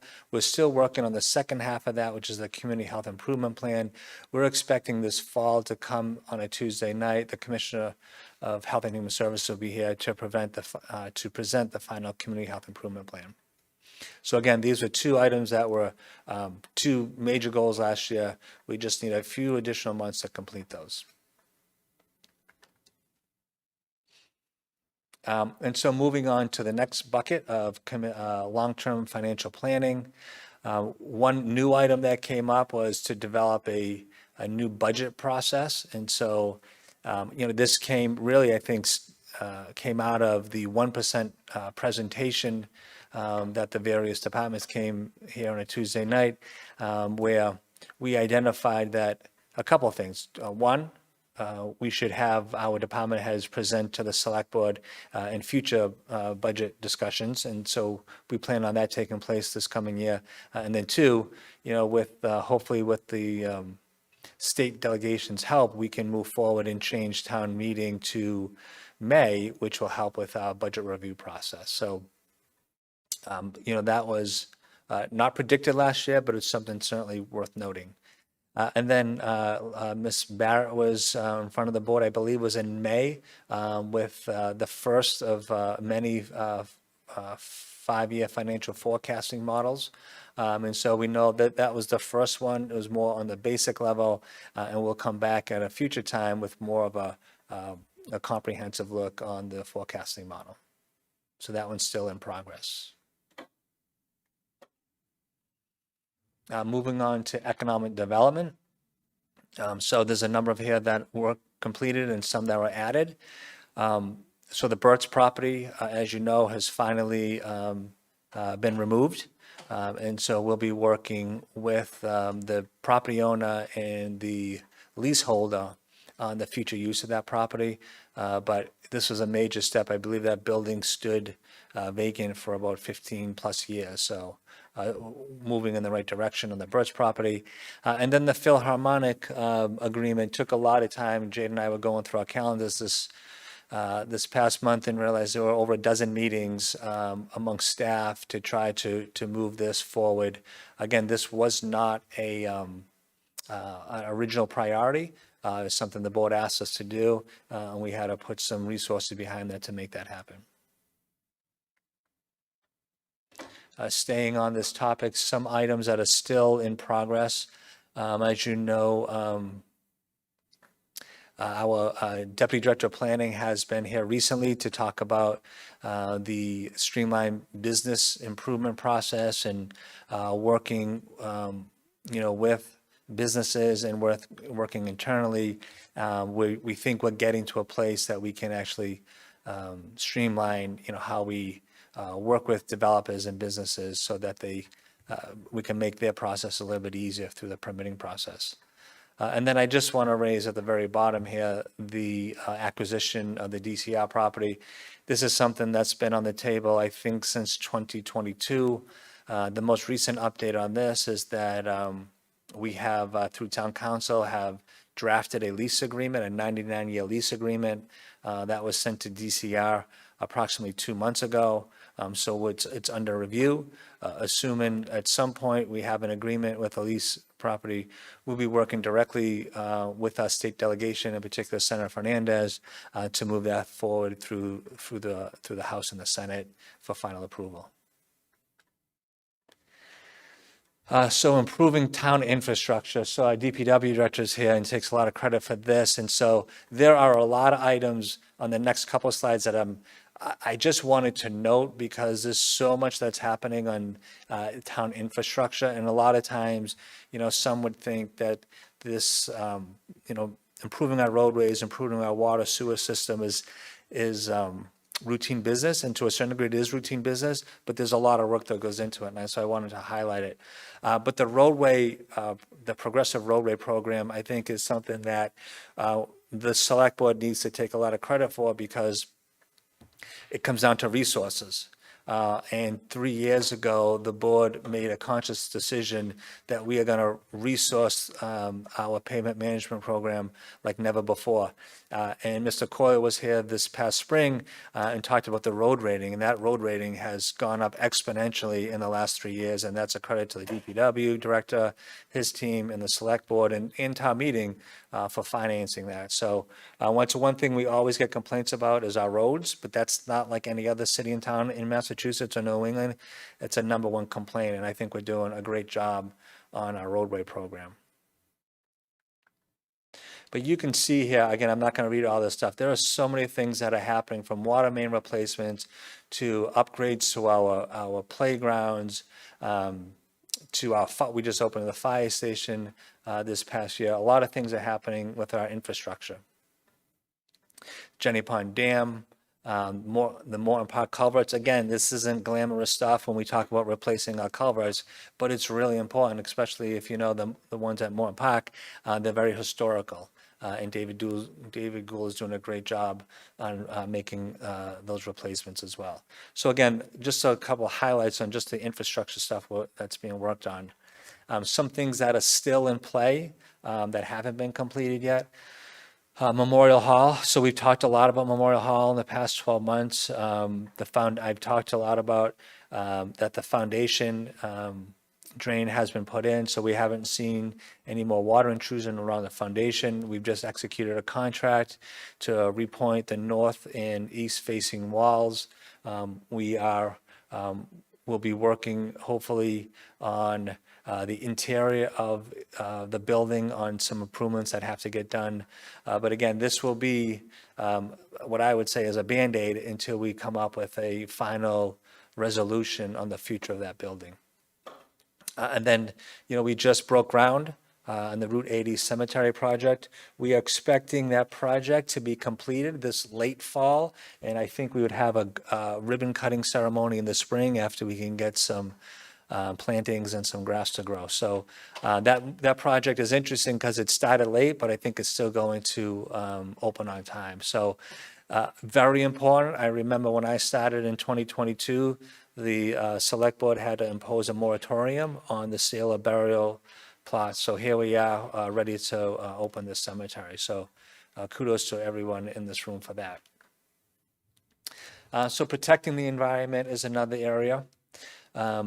So one of the major goals by the board is to continue to preserve land.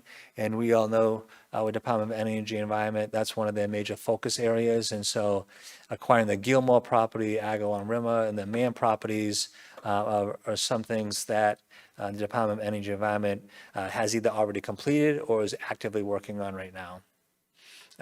And then I'll move on to the next highlighted area of the land acquisition account.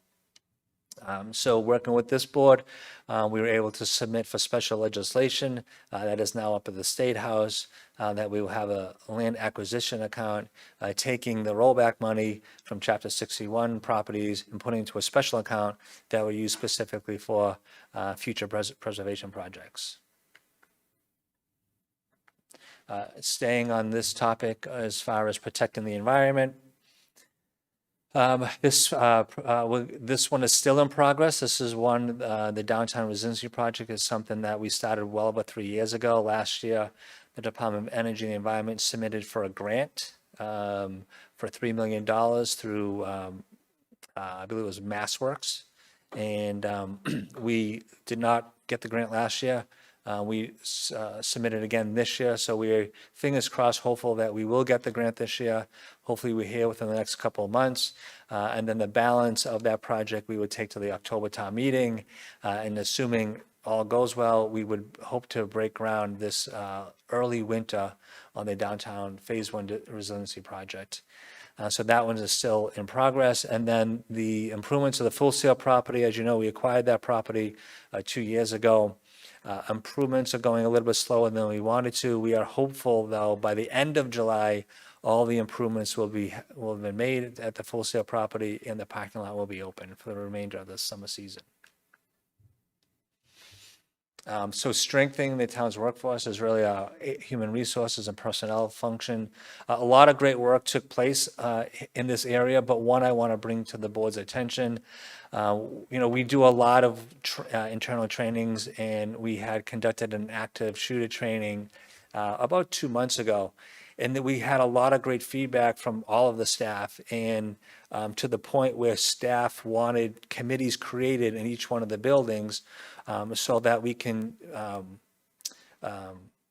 personalize each one of our response plans to some type of emergency within the building, like an active shooter. So that's something new that came out just because of a training, and so we're going to continue to move forward in FY27 with the final plans for each one of our buildings. And then one that's still in progress is to recruit and retain police officers. As you know, you've heard from the chief over the last many years that they've had a rolling average of about 15 vacancies of police officers. As soon as they hire them, they lose them or they retire. And so we're always chasing the recruitment piece of our police officers. With a new collective bargaining agreement, we think we're on the right track to fill the ranks. And then once this budget season begins, we will have a very social and public recruitment process for police officers. I don't think it's going to take much because we're already getting phone calls for other seasoned veterans who want to come do a lateral transfer working for the Plymouth Police Department. And so this is always one that's very important to me. Like, I've always talked about we have to do a better job in town government, where we can focus on our policies, where we can focus on our bylaws. Anything we can do to make government more efficient should always be top of mind. Thanks to Connor Anderson taking on his role as a historical resources coordinator, which is a new role. He was proactive and said, hey, listen, we've been around for 400 years and we don't have a historical commission. And so for the first time, we now have a historical commission. It's a 7-member body. It's staffed by Connor, and they've already started doing great work and, looking at placing buildings on the National Historical Register and so many other things. So credit to him and his team. And then, as I already mentioned, develop policies for boards and committees is something that we continue to look at, but one that we know became a problem last summer when we found out that there were 60-plus board and committee members that were never sworn in. So this was something we had to pivot, draft a policy to ensure that this never happens again. And I can say that I believe there's only one individual that has violated that policy this year. So the new policy is working. We file legislation I already mentioned this, to change the annual town meeting to move later in the spring, so hopefully in May. So more to come on that. Again, working with the state delegation to try to move that forward by the end of this session so we can implement it for next year. These are just a number. I'll pause for a second so you can read some of the other items that were listed there under this category.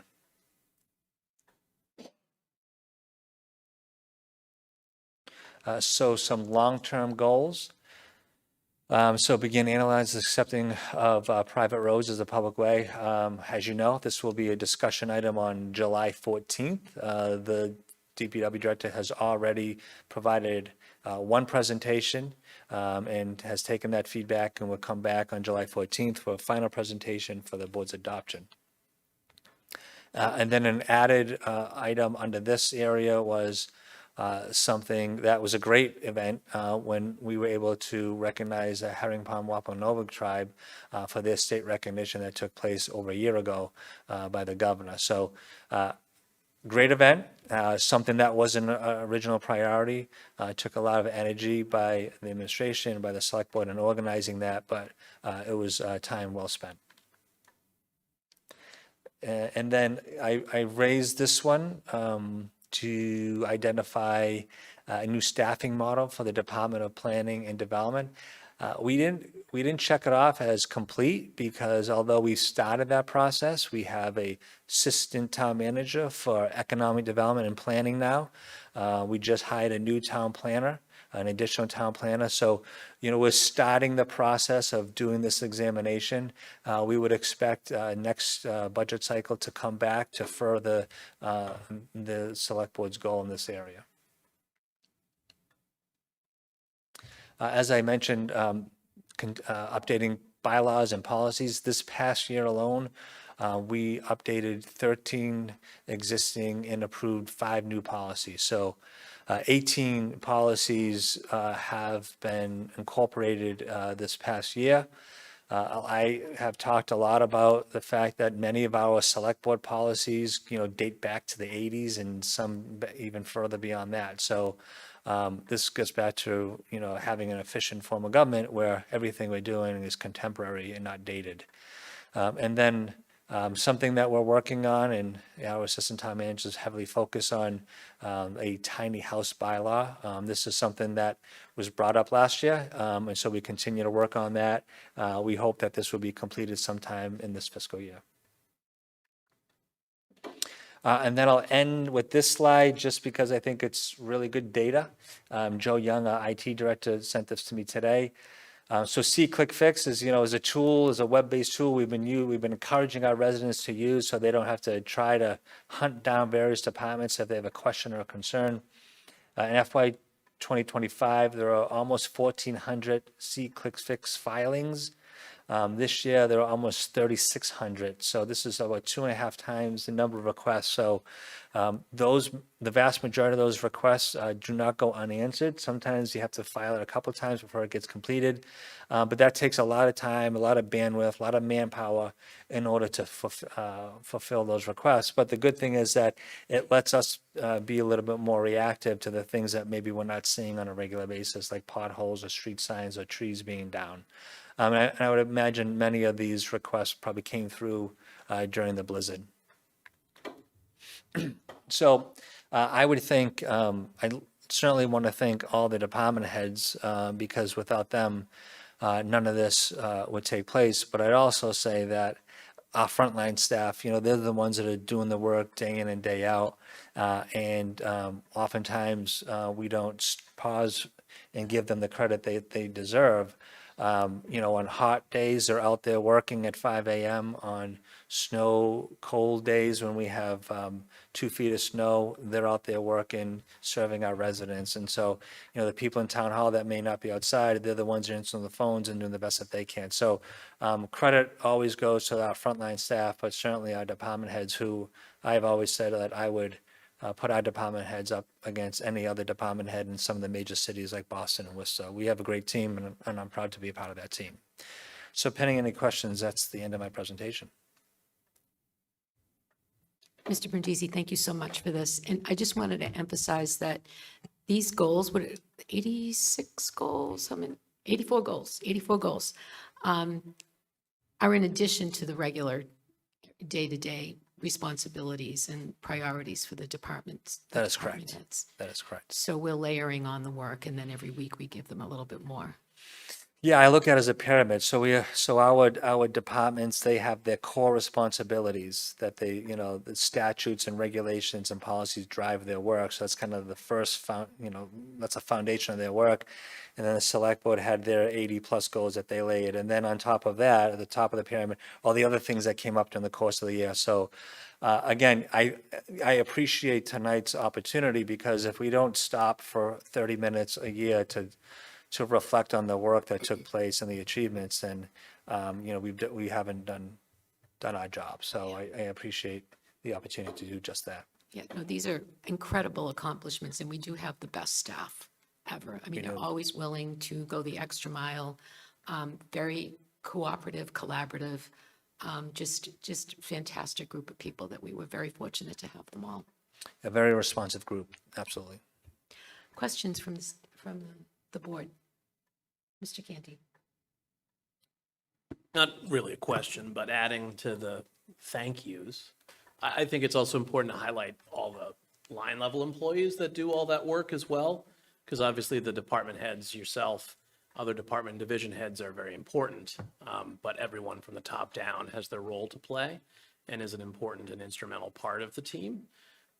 This was a year with unexpected challenges, like 2 of the biggest snowstorms we've ever had, issues with healthcare, unexpected exercises and cutting budgets, as well as all of the regular things that we can't anticipate but do expect will come up from year to year that add to the general work that is undertaken. And I think that everybody from the least tenured employees all the way up to yourself have, I think, done as best they could in a difficult year to meet the goals of the board, but more importantly, to meet the needs of the community. And I think that is often taken for granted by people in various roles or various situations in the community. I think that if the town is running really well, sometimes people don't think anything's really happening at all, because, but that is an important component of the day-to-day work in this building and elsewhere in the community. And I want to thank everybody that had a part in that.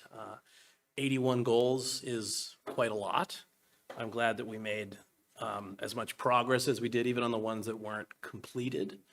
But I think we should take that into account in our next goal-setting exercise as well, that we need to set an achievable amount of goals and really focus on what we can do, what we need to do, what we would like to do, is perhaps something we need to be more lean with in the future. But those tasked with exercising this opportunity have done more than their fair share, and I thank everybody for that. Thank you. Thank you. Additional questions? Nope. Okay, thank you.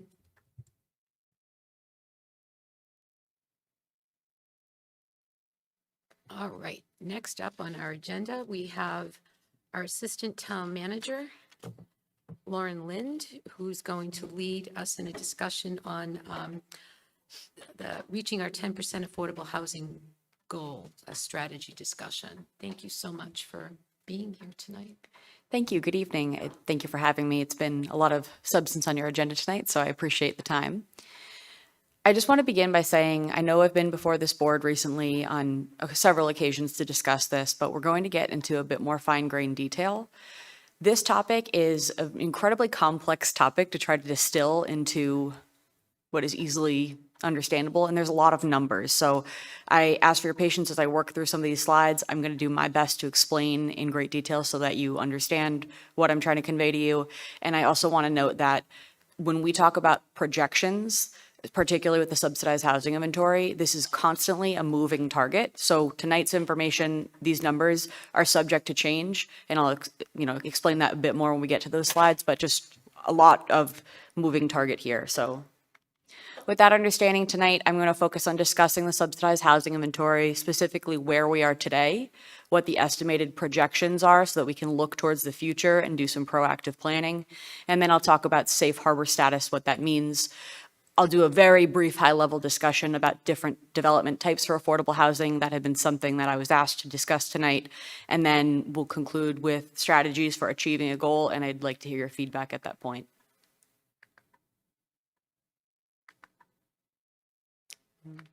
Okay, there we go. So the subsidized housing inventory is used to measure the community's stock of low or moderate income housing for the purposes of being compliant with Massachusetts General Law, Chapter 40B, which is also known as the Comprehensive Permit Law.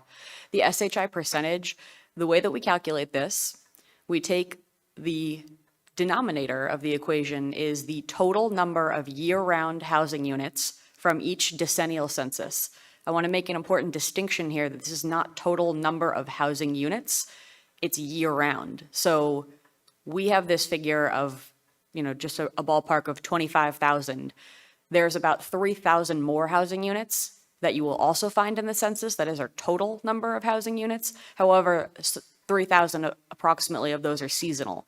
And so the SHI only uses the year-round housing units, and that is self-reported. So this figure, even this alone, could change based on how people report it. So I just want to make that known.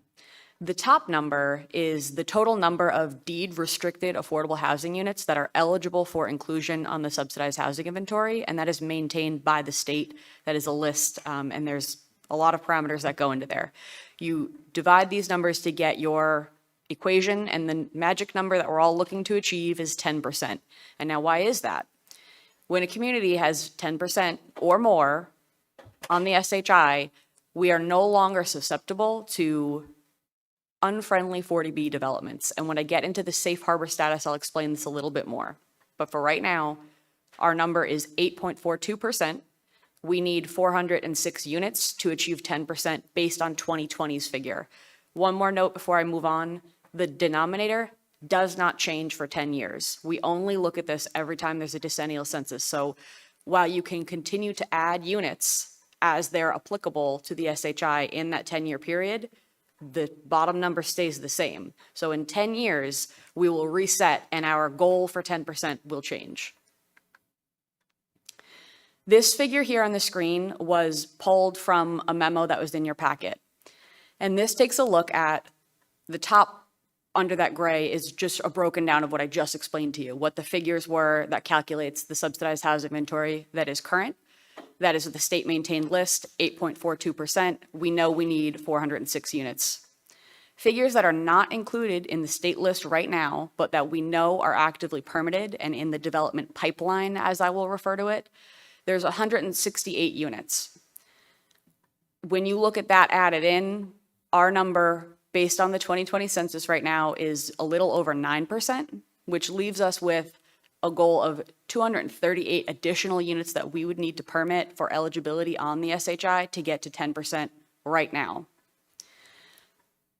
The reason why some of those units are not on the SHI, and this is a policy sort of decision, because you'll hear some people say, which is true, you can place units on the SHI once the comprehensive permit is approved. However, if a building permit is not issued within 1 year, those units are no longer eligible and they will drop off. So in some conversations in the past, it had been, we have units that are eligible, why are they not on the state SHI? And it has been in past iterations, a policy decision to say, rather than chasing around this number, let's wait until we know they're permanent and that they will stay on the SHI in perpetuity. So I just want to make that known.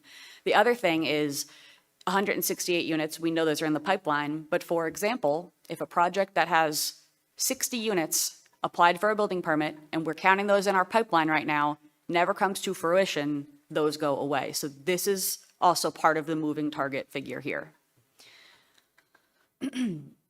When we look at achieving 10%, as I mentioned, we know we have 2,163 current units on the state SHI. We have 168 in the pipeline. We need 238 right now to get to our 10% figure for 2020. Now I'm going to talk about projections to get to 2030. We know this is a moving target because we don't know what the 2030 census figure will be. However, we can ballpark it. So what we've done in Table A is we have taken a look at all of the new units created based on building permit data. Our staff in planning and development pulled all of the information and went through for both single family, multifamily, everything in between, and compiled this. I want to note that 2021 is a bit of an outlier year. It was a very high year for multifamily development. So I note that because if you look at the annual average over the last 6 years, if you include 2021, it was approximately 503 units per year. If you exclude that outlier, it's 312 units per year. When we move over to tables B and C, when we're trying to project based on what the annual average has been for the last 6 years, what the remaining years until 2030 will look like, there's quite the delta there. We know it will be somewhere between 935 to 1,510 if average trends continue. So for the purpose of discussion, we're going to go on the conservative route and estimate high, because for discussion and planning proactively, I'd rather say, we're looking at a higher number. And if the trends do not continue this way, then, we're not even, planning that high. So moving along back to the figure I had showed you about how to calculate the SHI. The figure you see on the left, if we maintained our SHI eligible units that we have today and did not seek those additional 238 to achieve 10%, then we would be looking with this total year-round housing units that are projected for 2030, we'd be looking at approximately 741 units additional to achieve 10%. We move over to the right side of the screen, that figure there would, if we meet 10% for 2020, then the delta between what we achieved and where we go in 2030, we're looking at about 500 units to achieve 10%. Because if we hit 10% now with the 2020 figure, based on our projection, we fall back to 8.36%, which is about around where we are today. So again, just looking at this simply, being optimistic and saying that, yes, we are going to meet the 10% figure for 2020. As we project ahead, we know that because this continues to be a moving target in more ways than one, we'll need another 500 units to get to 10% in 2030. I'm going to discuss safe harbor status. Safe harbor is a legal status that allows towns to deny a comprehensive permit without the risk of an appeal. There are 2 ways to do this. You have to meet state thresholds for affordable housing, which can be done temporarily through certifying a housing production plan, which means if you have an established housing production plan and you meet certain levels of housing production in the period of a year, you are eligible for either a 1-year or a 2-year safe harbor status, or you can, air quotes, permanently reach 10%, which will get you until at least the next decennial census, which you're going to be then back at reaching another goal.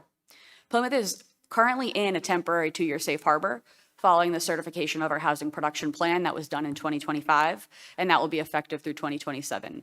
We reached that by the Canso development, that was 300 units, that exceeded the threshold required to get a 2-year safe harbor. You cannot get a temporary safe harbor for more than 2 years. However, you can recertify a housing production plan if you meet eligibility criteria.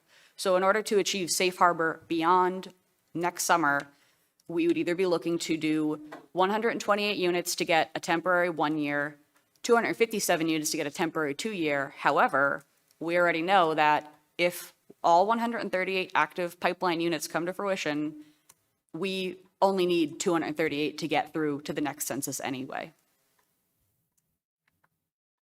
I'm going to touch on development types for affordable housing. Missing middle housing. This is a terminology frequently used lately in the planning world, and it really just refers to any type of housing typology between a single-family home and these larger, mid-rise apartment buildings, duplexes, fourplexes, sort of townhomes, things that are density but not large-scale density. This scale of housing fits a wide range of housing preferences, phases of life, budgets, and oftentimes is built by sort of your local developer rather than the bigger developers that you may see doing, nationwide projects. Oftentimes zoning regulations, and of course, especially in our state, financing structures along with construction costs, there are a lot of barriers to developing this type of housing, making missing middle housing harder than it should be to develop. So a little bit more about barriers. I mentioned high construction costs. It makes building at a larger scale more attractive and more feasible to do this. Availability of and capacity of wastewater and water infrastructure, and then regulatory challenges. So building code requirements for example, for 3 or more units, that triggers you have to sprinkler the building. For 3 or more stories by building code, you have to have 2, stairwell means of egress, and they go on. I mean, these are just 2 examples, but building code dictates that certain size structures have to have more requirements, and that just adds to your cost of development. Septic system regulations, if there is no sewer access, can often be limiting. And then zoning, whether it's an allowed use, like multifamily may not be allowed in many areas, or if it is allowed, it is by special permit process. So it's just adding development cost when developers have to make multiple stops and hire, attorneys to represent them at multiple board and committee meetings. Dimensional limitations are also within the zoning bylaw. Those are things like lot area requirements, setbacks, frontage requirements, height limitations, and then parking requirements. It's very frequent that you have excessive parking requirements that then limits the capacity of what you can have on a site. Next, I want to talk about 40B, 40R, and 40Y. 40B is, as I mentioned earlier, it's a state law regarding achieving your deed-restricted affordable housing at 10%. What it does is it enables developers to bypass local zoning rules and other regulations to create affordable housing if a town has not met 10%. It can be friendly when municipalities proactively partner on the application submission from the beginning. And in that scenario, oftentimes with any I should take a step back. In any 40B, you often see mitigation as a portion. And that can be anything from we're going to put in sidewalks, or we're going to give a gift payment to infrastructure, drilling a well, putting in funding so that people can, the town can then work to do roadway infrastructure improvements in the future. They typically need to be, rationally near this project, but it's something to mitigate the impact that it was anticipated to have on the neighborhood. It can be friendly when the municipality partners, and in those scenarios, we're often seeing that the mitigation is more beneficial to the town because they early on in the stage are able to have sort of these conversations about what the town would like to see and what that development might be able to offer. Moving on to Chapter 40R, that is a program through the state that is a smart growth program. It's an opt-in. Municipalities can proactively adopt zoning to create dense mixed-use overlay districts, and there's state financial incentives that go with this. Cottage Park is an existing overlay district that is a 40R smart growth neighborhood in Plymouth. And then Chapter 40Y is a newer program. It is specifically, it's called the starter home zoning, or program, I should say, specifically designed to help incentivize and make it easier for communities to adopt zoning and approve compact development of smaller, affordable starter homes, if you will. Both of these, the 40R and the 40Y, require adoption of zoning at town meeting. So for the discussion purposes of today, as we look at achieving our SHI numbers by next, continuing to move the numbers so that we can stay in safe harbor, these are unrealistic to think that these are going to solve that problem, because we know that it takes time to work with the community, work with the planning board, get through the zoning preparation process, and then get to town meeting and have a successful adoption. I just want to note that 40Y is something that, as we look at small footprint housing, we're currently working on that project right now. That may be something that is in line that we look to propose, but just knowing that there's several months on the timeline to get that successfully ready to bring to the town and then come to a town meeting process. So I want to move now into the discussion about achieving that 10%. Really, I mean, we want to discuss proactively working with housing developers to identify developments that can be permitted to maintain safe harbor status, meeting those timelines that, again, our current safe harbor status expires in 2027. Important to note that while I said that the town, while in safe harbor status, can deny a comprehensive permit without risk of an appeal, there's nothing precluding us from proactively working in a friendly 40B or friendly 40 comprehensive permit to work on projects that make sense for the community and that will help us meet this goal. I mentioned the mitigation opportunities. And then again, at this point, it's prioritizing potential projects based on site suitability. Examples of suitable site criteria that I throw out for your consideration are, of course, areas with existing infrastructure, including sewer, the water, not only proximity, but the capacity, as well as proximity to major roadways. Areas that are adjacent to existing 40B locations that have appropriate expansion potential. And then areas that are suitable for smaller footprint units with density to support wastewater treatment infrastructure. And the reason I say this is, again, coming back to that, density. We know we have limited infrastructure available in the community. However, there may be areas of town where a smaller home development makes sense. However, if we want to limit the amount of septic systems that we're putting into the areas that don't have sewer access, then there needs to be a density that allows the feasibility of something like a wastewater treatment plant to be built. So really tonight, looking for your, guidance on two goals here. Goal one is to achieve the 2020 census figure, which would be to permit 238 SHI eligible units within the next 14 months to maintain that safe harbor permanently through the next census. And then goal two is, based on what I've discussed tonight in the 2030 projections, is achieve enough units to maintain 10% beyond the next decennial census figure when our denominator will reset for our SHI calculations. So that concludes my presentation. I'm ready for questions. Thank you, Lauren. That was great, very thorough. We also have Mr. Bulletin here. I'm going to have him come up to the podium and add some thoughts.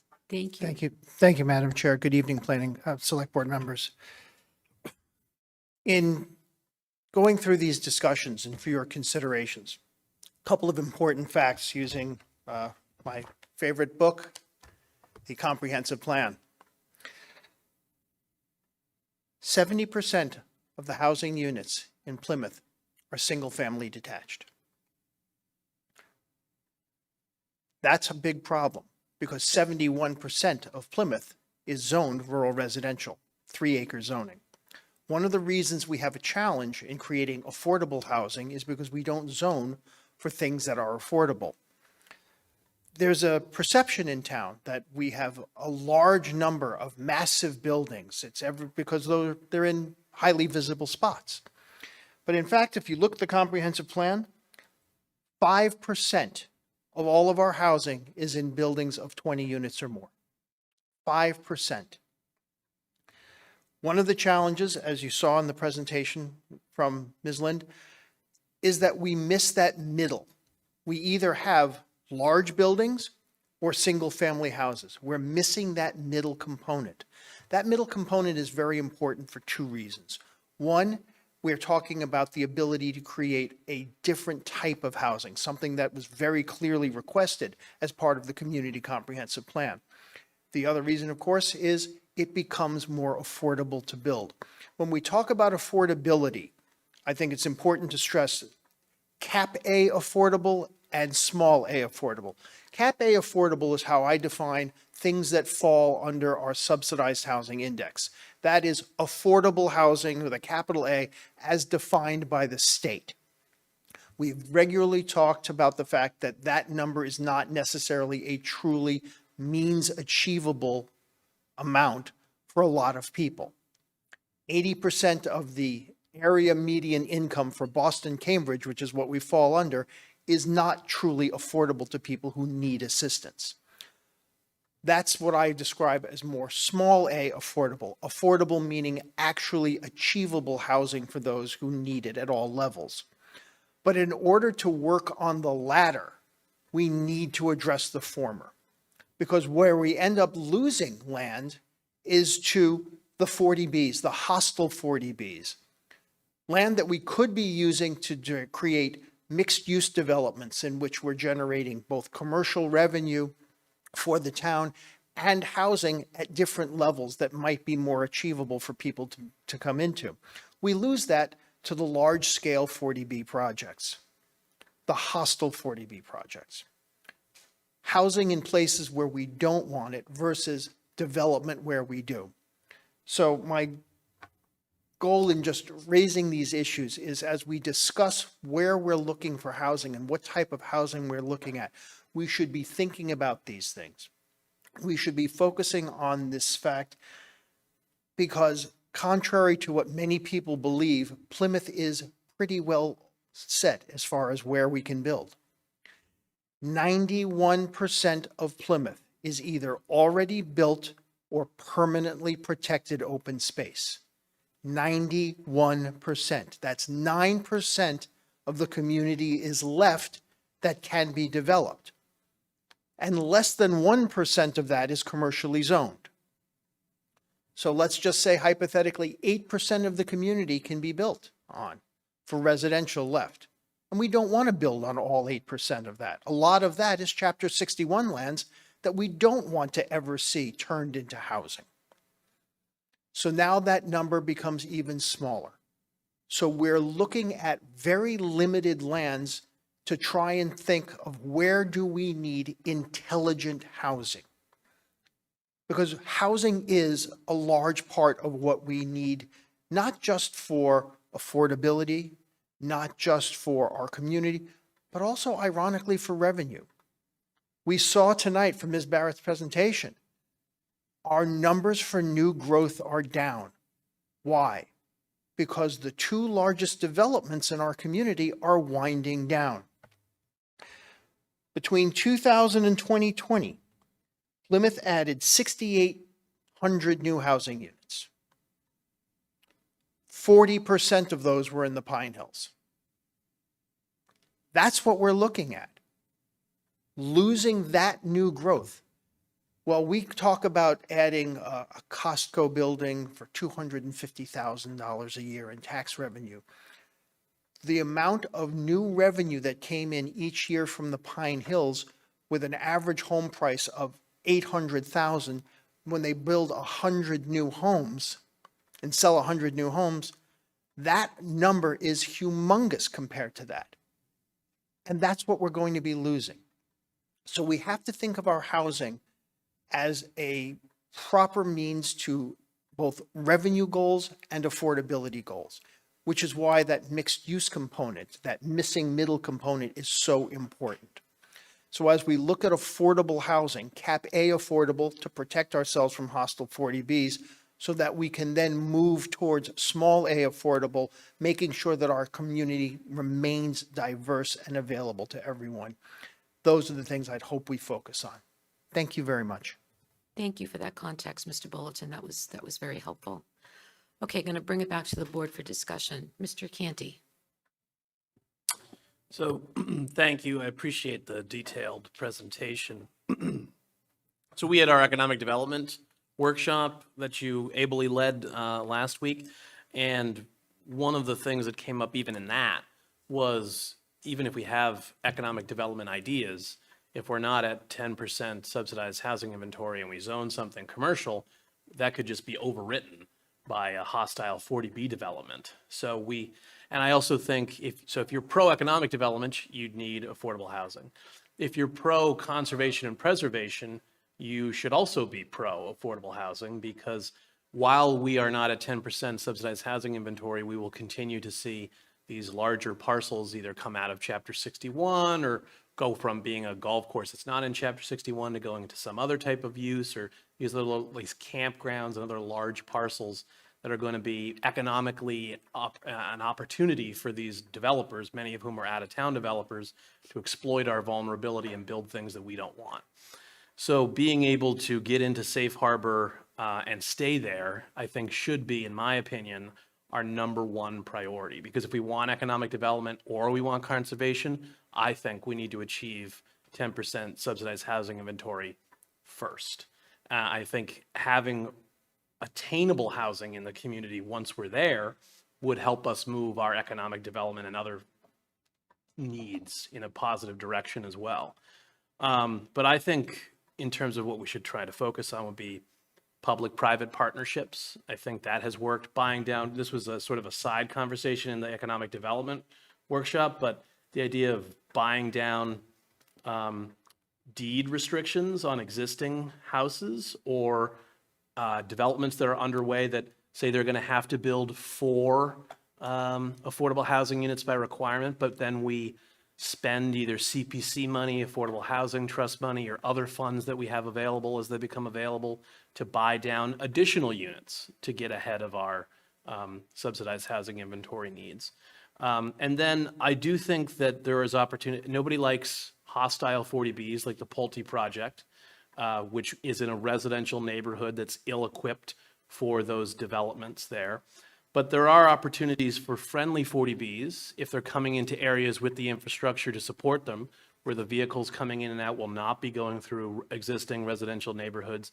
They may have existing sewer and other infrastructure like that, or they could be able to build their own private plant, depending on the size of the project that they're doing.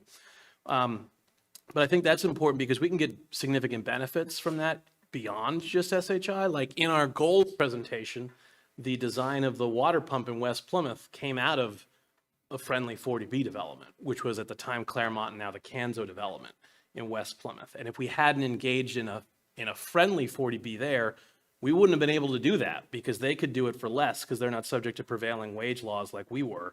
And we were able to get that benefit through that public-private partnership. So I think those tools in the toolbox are very important.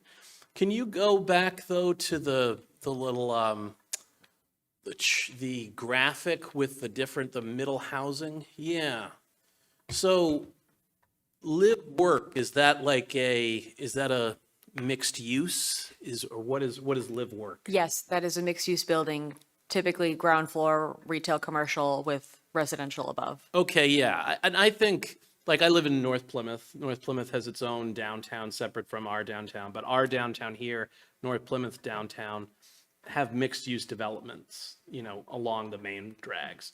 And I think there is an opportunity to have them in, not every village in the community would be a good fit for that, depending on its local characteristics.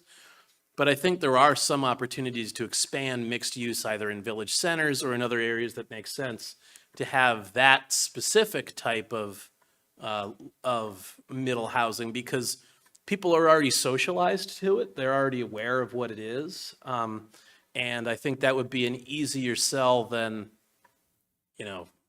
fourplex stacked, which just sounds, I'm sure there's other phrasing for that, but it just sounds kind of ominous and towering, or multiplex medium.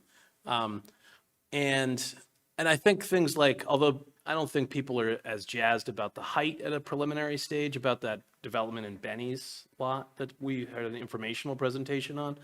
But I do think that multi-use purpose of that property is an exciting potential opportunity where we're addressing a community need for services for elderly and aging folks, and we're providing some mixed-use development and some affordable housing options all in one property.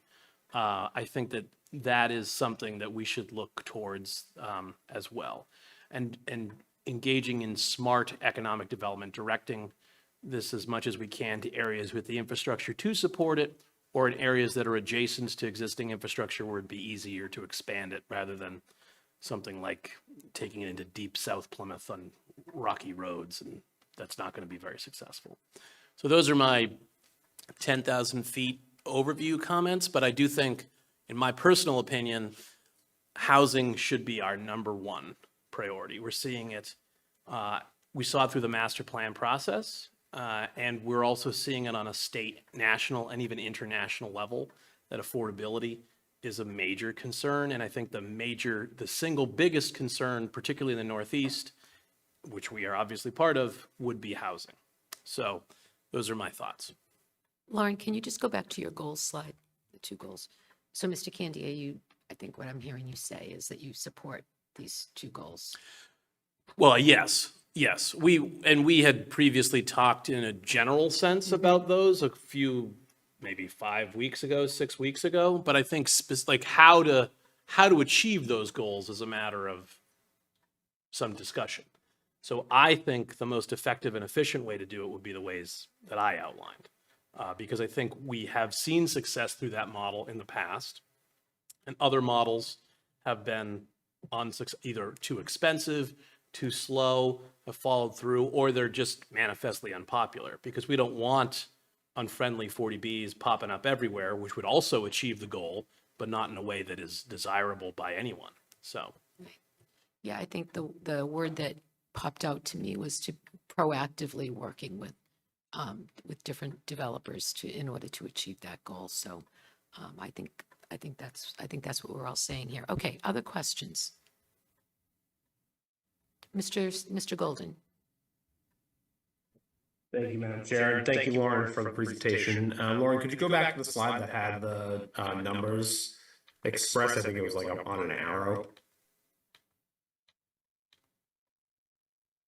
Did you mean this one? I can't see it, so if the local scene could put that back up, that'd be great. Yes, that's the one.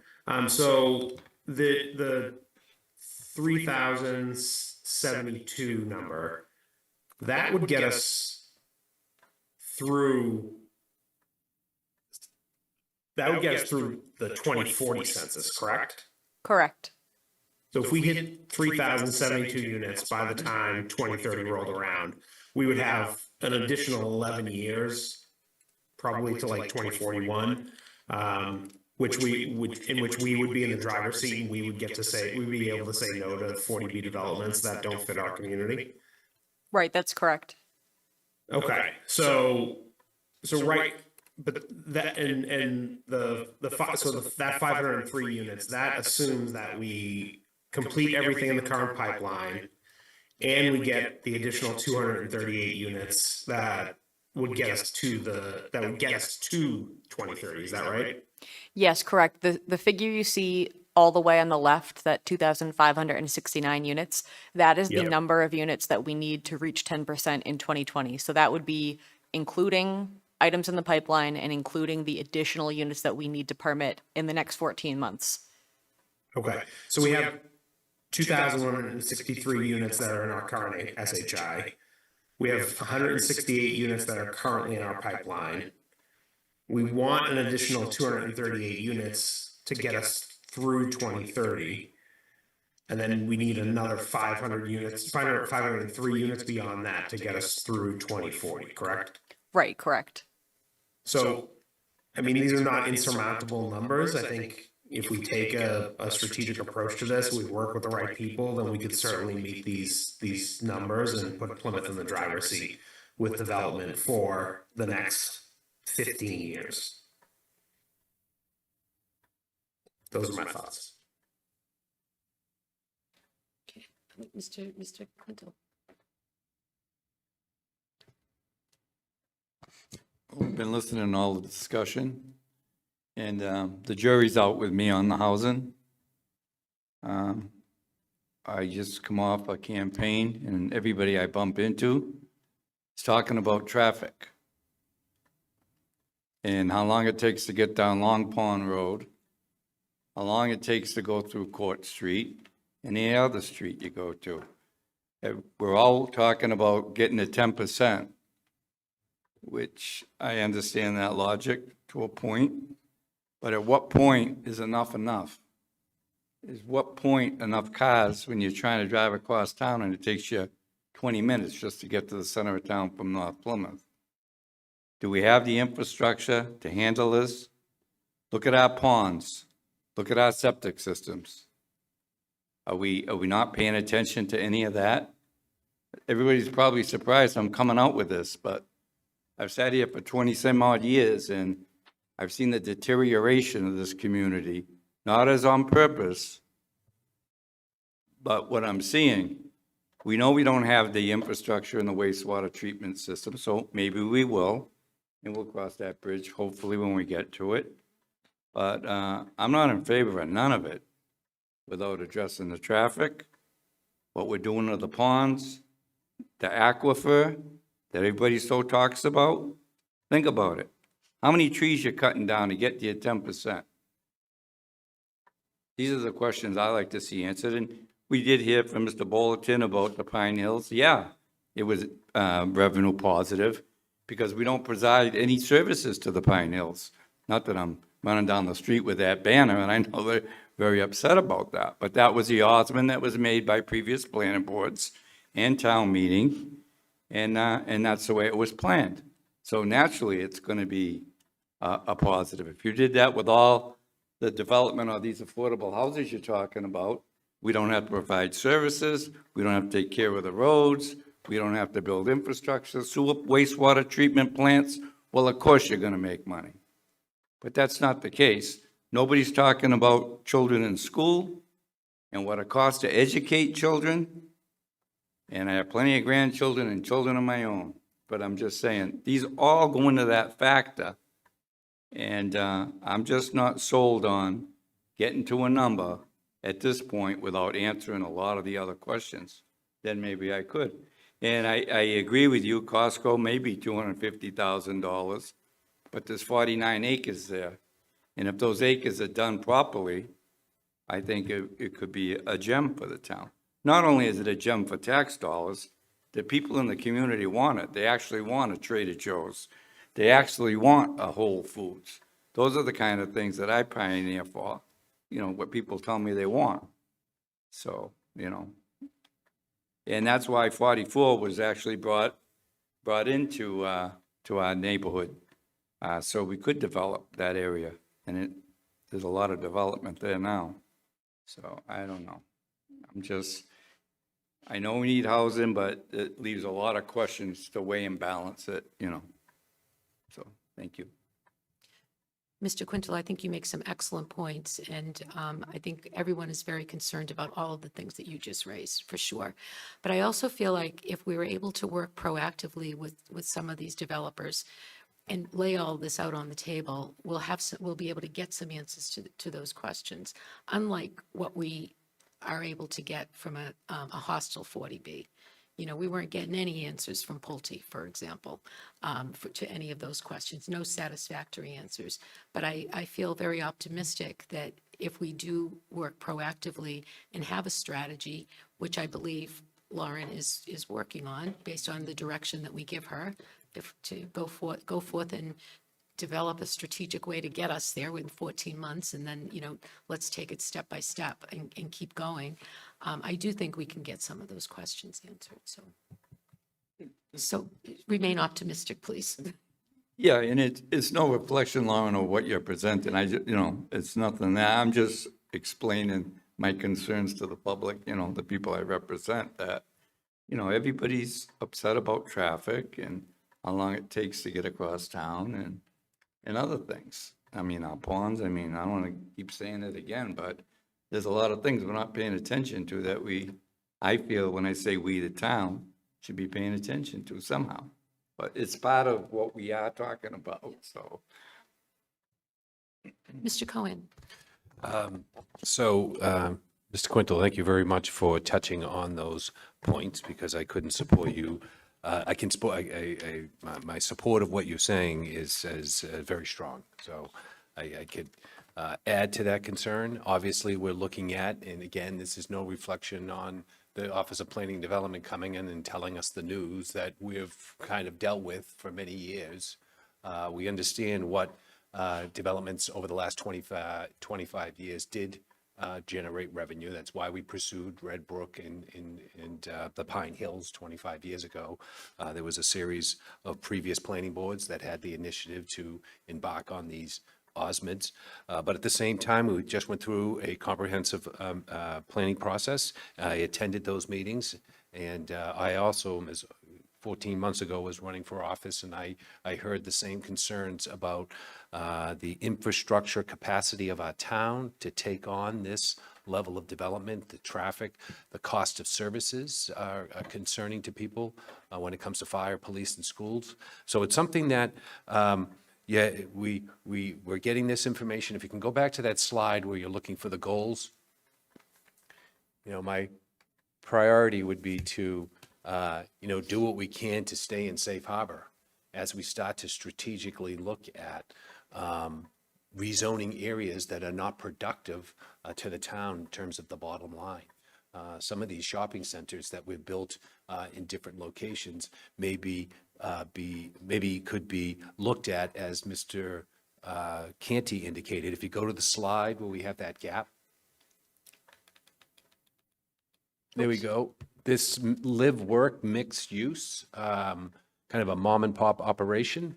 There's some efficiency in that type of housing in some of the shopping centers that are just kind of shopping centers, that it might be looking at areas of Plymouth that have already been disturbed, that we could focus our attention in actively looking at rezoning opportunities in these areas to accommodate that missing middle housing component, but still providing an opportunity where we're creating places where people can live and work in the same place, you know, building that local sustainable economy when we look at zoning in terms of what could be a net positive to the town. So, you know, those are the things that we should be, it should be a balance between going after that safe harbor, but at the same time, looking at that comprehensive plan and seeing how we can look at the existing zoned areas and see how they're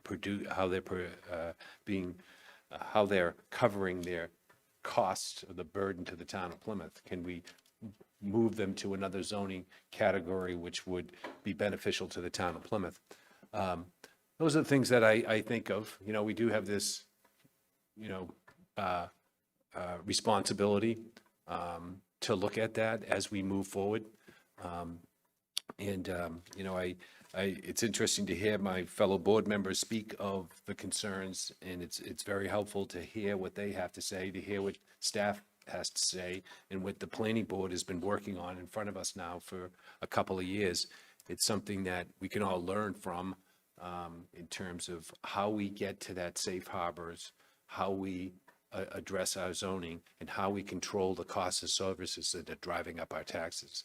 So I understand that we have that responsibility. So looking forward to hearing more from my fellow board members and from staff. Mr. Golden, do you have your hand up, or is that from, okay. Thank you, Madam Chair. You know, I hear the concerns that my colleagues have raised, but respectfully, if we sit around for the next 14 months and debate the philosophy of whether or not we should get to 10%, we're simply going to find ourselves in a position where those 700 units are shoved down our throat. If we spend the next 14 months working with folks who have Plymouth's best interests in mind, who respect our culture, who respect our community's character, and who want to work with us to provide mitigation for the developments that they create, then getting those, you know, 238 plus 503 additional units isn't going to be harmful in the ways that Mr. Quintal just described. You know, we can also work with them for the environmental protection of parcels around town. So, you know, I think we need to walk and chew bubblegum here at the same time. We need to be looking at how we develop and preserve at the same time. We can't waste the next 14 months. So I would like to see planning and development work on an active plan to get us to those two goals that are described. Mr. Canty. Yeah, I couldn't agree more. I think that the development you've seen in Plymouth is not something that the town was actively participating in. So it was development that was done to us rather than done with us or for us. And that we cannot just be an ostrich and bury our head in the sand and say, nope, no more housing, no thanks, because we don't own the land. We can only, our zoning tools are very limited in what we can control with what is done on that land. And while we're not in subsidized housing safe harbor, we're vulnerable to any zoning choices we make being overridden. So we need to be proactive. I think it's an existential threat if we don't, because those traffic concerns will only be worse, because you'll see things like 40Bs at like Atlantic Country Club, where there was definitely not infrastructure to support it, whereas you could put a friendly 40B in an area that it is less of a burden, or perhaps no real burden at all. There are not a tremendous amount of sites that are shovel-ready for that type of purpose, but we do know where those types of places are. Some of them are outlined in another slide in here about like near an existing 40B development. Yeah. Areas where a smaller footprint might make sense, areas with existing infrastructure, we've talked about that. But those are places, if the only people that are going to be bothered by a new 40B are the people that live in the old 40B, that's much less of a concern than if you're putting a 40B behind a residential neighborhood or down a corridor that many people driving to single-family detached homes are driving through. I think we need to be proactive here. And it is only, for so long, these problems have been coming up because we haven't been in the driver's seat. And by getting in the driver's seat, as Mr. Golden said earlier, we could have 14, 15 years where the affordable housing that we're developing, in my opinion, in that time, should be lower than 80% AMI. It should be your 60% and lower, so that we can actually have attainable housing or truly affordable housing in the community to meet the demographic I keep talking about, of those people that want to buy a home, that grew up here, that are having to move out of here. Because otherwise, we're preserving Plymouth, historic resources, natural resources, for people that are going to retire here from Weymouth and Westfield and Weston. And that's not what I want to do. I want to have Plymouth be here for people like me who grew up here and wanted to stay here. I'm happy to have retirees come here too. I'm not saying we put up checkpoints at the borders, but what I am saying is that people that want to stay here should be able to do that. And right now, I think if we don't do this, we will not have that in the near future. Mr. Cohen. I'm not suggesting that we sit around or bury our head in the sand. What I was saying is that we have to look at this in terms of what we've been told over the last 25 years and the results of growth and development in the town of Plymouth. Earlier tonight, we had a presentation by Lynn Barrett, and we're looking at these numbers, and we have to be realistic. Pursuing this is going to have, for every effort, you're going to have a reaction to that effort. So we have to understand the possibilities of the cost of services. I've said this before. We had the study done on the 1,500 acres, and the consultant came in and ran some calculations that if we did these zoning changes, what would it have on the bottom line? So I just want to move cautiously. Pursue that with great enthusiasm to stay in safe harbors, but also start to look at as many different ways of creating affordable housing, truly affordable housing, by looking at what we have currently for our zoning and how we can be more effective. And I also want to bring up that Plymouth does have a housing authority. And we'd have a redevelopment authority. We have community development. I know that the Office of Planning and Development with Community Development and the Redevelopment Authority are doing what they can to maximize their efforts to focus their attention on affordable housing internally as a town. This presentation obviously is giving us greater guidance in that, but I do want to recognize these entities I know they haven't been working at the highest level that we would have liked to have seen in the last 10, 20, 30 years, but there needs to be, a two-pronged approach when it comes to building affordable housing, when it comes to federal, state, and local aid to pursue that. But obviously, we're going to work with private developers to meet that goal. But I just don't want to ignore something that's in our town. I almost refer to them sometimes as sleeping giants.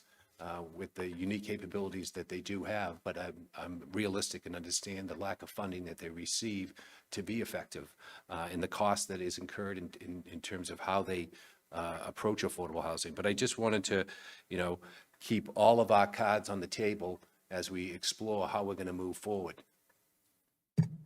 Yeah, I think, excellent points, Mr. Cohen. I think that we're talking about two separate but highly related things. One, the first priority is to meet that 10% and to get those 238 units on the books as quickly as possible so that we can do all of the other things that you're talking about. Am I right? That's correct. Yes. May I offer some Yes. information? Comments that have already been said, but the intent here is to meet 10% for whatever time you determine that you'd like me to set as a goal to proactively go out and work on this. To meet the 10% gives you the opportunity to then really put aside the threat of a comprehensive permit that you don't want to see so that you can focus on things like workforce housing, whether it's increased deed restrictions, areas that you want to work on for housing, like Mr. Bulletin stated. It gives you time on the horizon to proactively plan and put the zoning in that you want. Because if we do not achieve 10% at all, or if we achieve it for only 4 years and then we drop back down, it doesn't matter what the zoning is, because then you can have 40Bs come in again and all of that work for naught. The other thing I just wanted to mention, Mr. Cohen had mentioned a couple of times and Mr. Quintal, the cost of services and impact on schools. That is something that we can very easily ask someone who's interested in partnering with us to provide what the impact was. But and then in addition, they can give us the estimation of tax generation from that type of a development, which is also could be a benefit to the community that you'd be interested in seeing. So if we did move forward and said, I think what you're hearing from us all is that we really want to move forward and reach that 10%. So you will come back to us as you move through the process, right? Just to, if you have a partnership with the developer or there's something on the horizon, that would always come back to the board for discussion. Right, of course. The first step will, when we move to a partnership with a developer looking at doing a friendly 40B, they have to have conversations with us about, it starts sort of grassroots, I will say. You work with staff to identify what sort of mitigation might be necessary, what the community might want to see, looking at capacity for infrastructure, like if it's near sewer or if it's near water, does it have the capacity to tie in and provide the services that you need? We look at the financials of, like I just mentioned, looking at what the impacts would be, including tax positive generation from that proposal.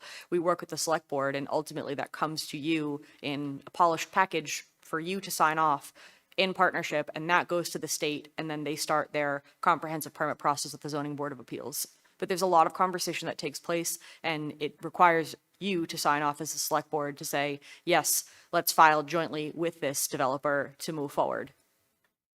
So this board would be actively involved in the process. Correct. Great. Mr. Quintal. So while we're all chewing gum, I like that one. Let's chew some more. So we have wastewater treatment in North Plymouth. So am I correct in assuming that that's where this development would be, where the wastewater treatment is? Well, how do you plan on putting it by wastewater treatment if you don't have the lines? I'm not proposing a specific site tonight. I'm just mentioning. No, I'm not opposing this to you, but you hear you can't chew gum and all this. You know what? North Plymouth has a lot. And yes, I do live there. And that's why I'm speaking up. Because everything goes in North Plymouth. And that's where the wastewater lines are. If you need wastewater lines, then let's put one in South Plymouth or West Plymouth. Let's divide it up a little bit. I've lived in this town for 67 years, and it's not as half as attractive as it was 60 years ago. Mr. Canty. Well, a couple things. So first, to respond to that, so wastewater treatment lines do exist outside of the North Plymouth area, which is where I also live. There's an extensive, they're responding, so let's have a conversation. Go ahead. So, Mr. Quintel, they do, the network does extend outside of the area of town that we I'm live aware, in. where though? There are some in areas that lead into West Plymouth. There's areas that West go down to Central Plymouth. And we've talked extensively also about expanding the sewer network, whether that means with regional sewer treatment plants or by, as we've seen with some private developments, they will build their own wastewater plant, which sometimes we could have a conversation with them about expanding that to adjacent neighborhoods, which would help address existing issues with cyanobacteria blooms and other issues that are being experienced in ponds from things like runoff and sewer and septic systems. So that could address a problem that is pre-existing in those areas of town if we were working with a developer on issues like that. But if we're not at the table with the people that have the ability to do that, we won't be able to do that. But beyond that, I do think I feel very strongly that we should not have like a all hands approach and just do all the things, because that's not direction. That's like, if the strategy is just to win, that's not a strategy. I think we need to lay out specific ways that we would like to achieve it. And I personally believe that public-private partnerships are the best way to go, whether that means partnering with folks that want to build a new development in an area that makes sense and reaching mitigation that benefits the needs of the community, or whether that means buying down additional deeds on units that are already going to be permitted and built regardless of where they are. And working, if that means a friendly 40B, then that's fine. If it means working with smaller multifamily, small tiny house type developments that we're going to start talking about soon, then that makes sense. I do not believe that we should be spending our time working with the housing authority or the redevelopment authority, because I agree they have unique powers, but those unique powers tend to be to drastically increase cost and drastically overextend deadlines, as we've seen with places like the Oak Street School. The reason they have been underfunded for the last 30 years is because of prevailing wage laws and other restrictions that make them inefficient ways of addressing the community's housing needs. That's why we haven't been using them, and I don't think we should be using them now unless and until state law changes and they can be made more efficient, because the structures that they have to work within are inherently inefficient in a way that private market developers do not have to deal with. There are people in the community that want to advance these types of projects. There are people in Massachusetts and the surrounding area that if they knew we were open to these types of things, I think would work with us as well. And I think that's what we should be doing. We should be in the driver's seat, but that's the way to do it, in my opinion. Okay, great. I'm going to just bring this back and try to wrap things up and keep us moving here. So I think what I'm hearing from everybody is, yes, we need to move forward and proactively start to work at getting these 238 units on the books. We only have 14 months. That time's going to go by like that. So whatever you need to do to get that started, and then we can continue having conversations about process and how you think is what you see as the opportunities for us to do that, taking into account all of the information that you heard here tonight. But unless my fellow board members have any objections, I'm just going to say thank you. All right. Thank you. Okay, let's move on to the town manager's report. Okay, great, thank you. So a number of items to report this evening. First, I want to start by saying that we are under a heat advisory, as you all know. They are predicting over the next 3 to 4 days extreme heat, potentially record heat. So what are we doing? We most recently issued a release alerting our residents where they can go to seek some type of relief. If they, obviously we have our beaches that are open, our spray park is open, but there are other places, and our ponds are open. But there are other places that folks can go seek relief if they need to. For one, the Plymouth Center for Active Living will be open Wednesday and Thursday from 8 a.m. to 4 p.m. And then on Friday, it'll be open from 10 a.m. to 2 p.m., but closed on Saturday. That being said, we still have the library open Wednesday and Thursday Wednesday from 9 a.m. to 9 p.m., Thursday from 9 a.m. to 6 p.m. It'll be closed on Friday to observe the holiday, but it will reopen on the 4th of July from 10 a.m. to 3 p.m. And that's the main branch. And then the Manamet branch will be open Wednesday from 9 a.m. to 5 p.m. and Thursday 9 a.m. to 9 p.m. closed on Friday and Saturday. We also have the Salvation Army will be open for the next three days from 9 a.m. to 3 p.m. In the Cedarville Fire Station on Saturday, although it's a holiday, we will keep that open from 10 a.m. to 6 p.m. We're keeping these open for individuals who, again, need to seek some type of relief from the extreme heat. We know that this weekend is going to be extremely busy with the 4th of July events that'll take place on Saturday, but in advance of that, there's also an annual occurrence over at White Horse Beach on July 3rd. And so we just want folks to be aware that, our public safety and EMS officials and public works officials have planned for this occurrence. They will be closing the roads that would access White Horse Beach at 6 p.m. So those would be Manamet Point Road, down to Taylor Ave, Rocky Hill Road, down to White Horse Beach Road. Those roads will be closed at 6 p.m. And then any traffic roads leading into the Priscilla Beach area will also be closed at 6 p.m. Those roads after 6 p.m. will only be accessible for residents only. So just be aware of the traffic closures for July 3rd at White Horse Beach. Speaking of cyanobacteria, we were informed this morning that 4 of our ponds are currently closed because of cyanobacteria blooms. So the Division of Public Health will be monitoring to that and will be alerting the community when those are able to be reopened. Just wanted to let folks know we're starting to see an uptick of paddleboard use. And we want individuals to know that there is a state law that requires anyone on a paddleboard who's under the age of 12, they must wear a life jacket. We're starting to see, children using paddleboards without life jackets.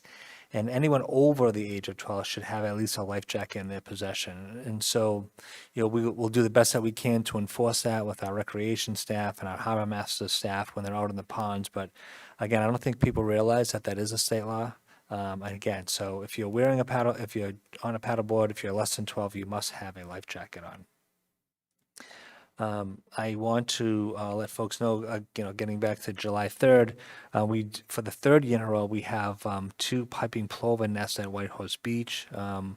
The Department of Energy and Environment, they have alerted public safety officials, so we are prohibiting vehicle and pedestrian access to the areas around the piping plovers until they hatch and then they have the ability to fly. So just be alert over at White Horse Beach on July 3rd, especially if you're using fireworks, that there are piping plover nests on the beach.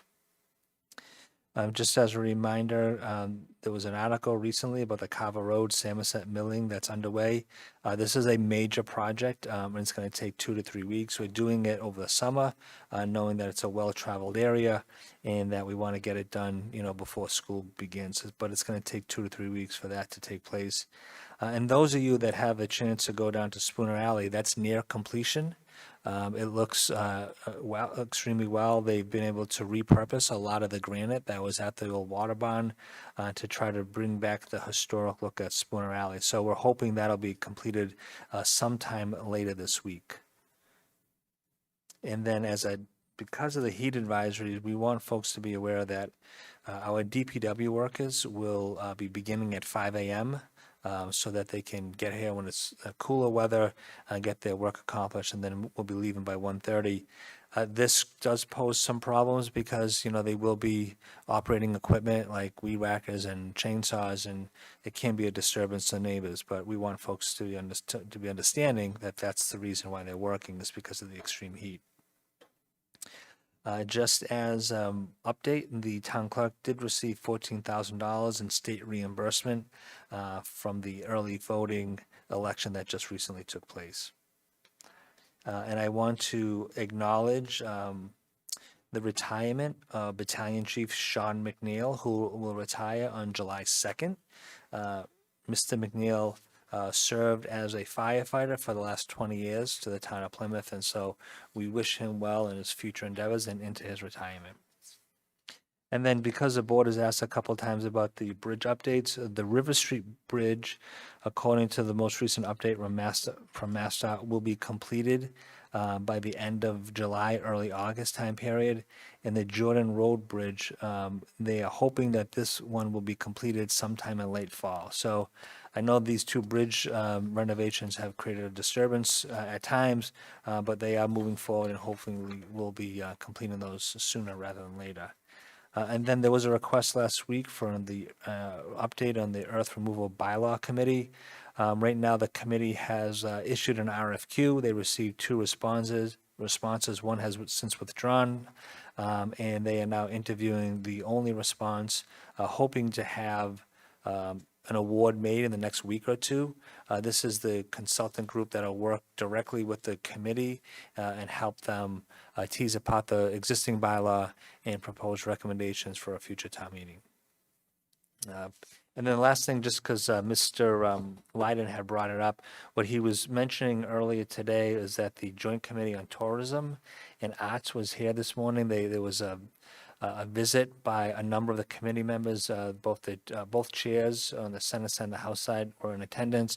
It was organized by C. Plymouth, and they had the opportunity, they spent all day here in town visiting Plymouth Patuxent, going to the museum, taking a tour in the harbor, just to get a sense of all the tourism activities that are taking place here in town, so that when we are working with them and advocating for why Plymouth needs additional resources, they have a full understanding of what we're trying to accomplish here in this community. Pending any questions, that's all I have for this evening. Mr. Brindisi, I just have one question on the cooling centers that you mentioned at the top of your report. Will that information be posted? Yes, that'll be posted on the town website Okay. and through social media. Excellent, great, thank you. Okay. Other questions, Mr. Kilty? This is somewhat rhetorical, but I'm curious how a over 12-year-old having a life preserver in their possession but not on them and being on a paddleboard would be of any use to them.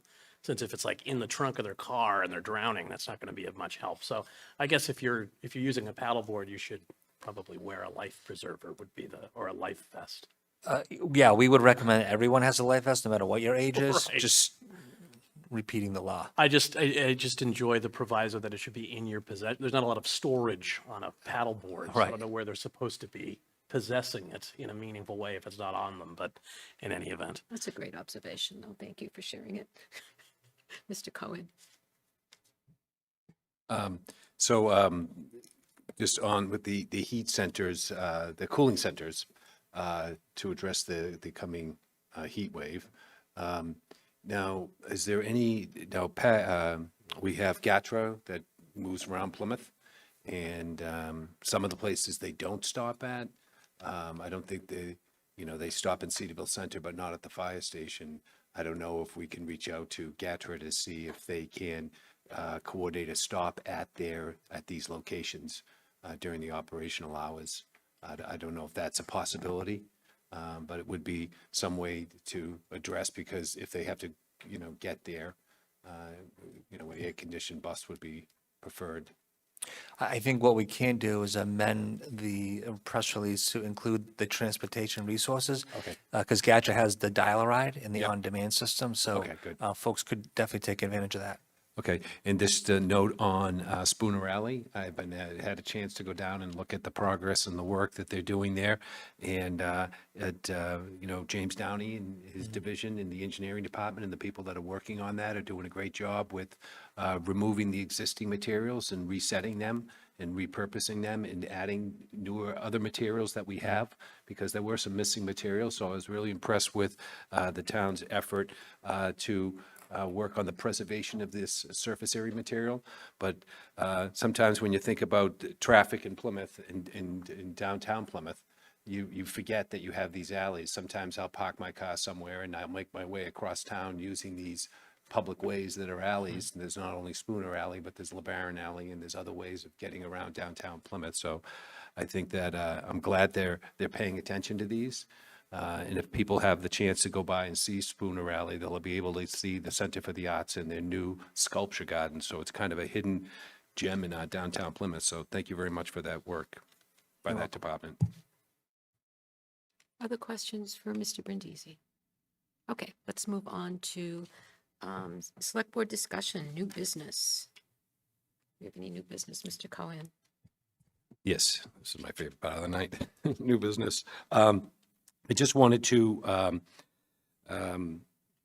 point out, might be a little bit old and new, but there is something new here, and that is, one, I'd like to take the time to thank the 250th Committee, the work that they did in coordinating amongst themselves for last Saturday's commencement 250th activities for the town of Plymouth was quite impressive.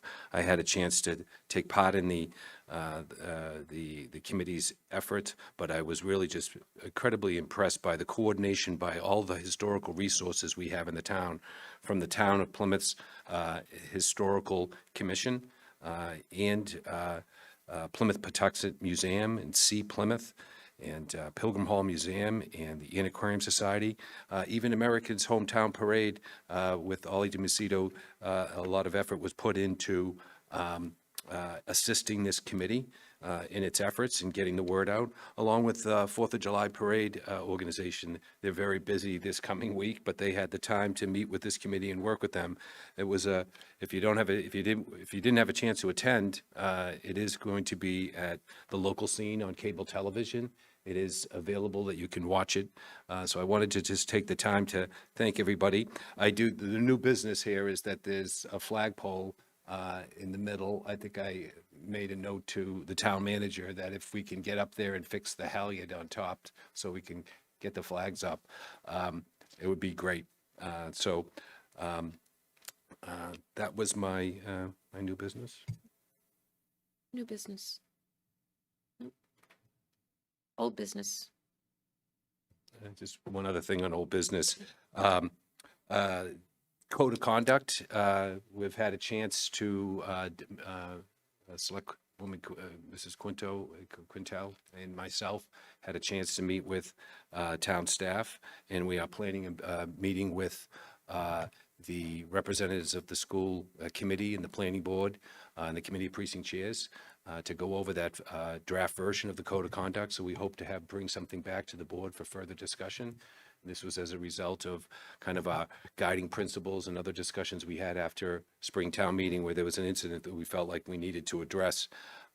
So I did want to point out that there was one thing I did forget under new business in the event we had this past weekend. If everyone has a chance, and I'll distribute it to Town Hall, one of the things that they put together, the 250th Committee did a Plymouth kind of a freedom trail, which outlines nearly a dozen different locations around Plymouth where revolutionary activity took place in Plymouth. So I forgot to mention that earlier, but if you have a chance to stop by the 1749 courthouse, you can get this pamphlet and tour downtown Plymouth to significant historical sites. Anything else? Nope. Do I have a motion to adjourn? So moved. Do I have a second? No one else wants to adjourn? Oh, could I? Thank you. Before we. Thank you. Oh, Meeting adjourned. We gotta vote. Oh, we have to vote, sorry. Sorry about that, I was just so eager. I love the gavel. I see that. So, Mr. Canty? I vote yes. Okay. Mr. Quintel? Yes. Mr. Cohen? I would like to vote no, because I had one other thing No, I needed to we're closing the mention. meeting. We're I closing know. the meeting. I was voting no to stop it so I could say something. No, just, Okay, no. Mr. Golden? Myself, yes. Motion carries. The meeting's adjourned.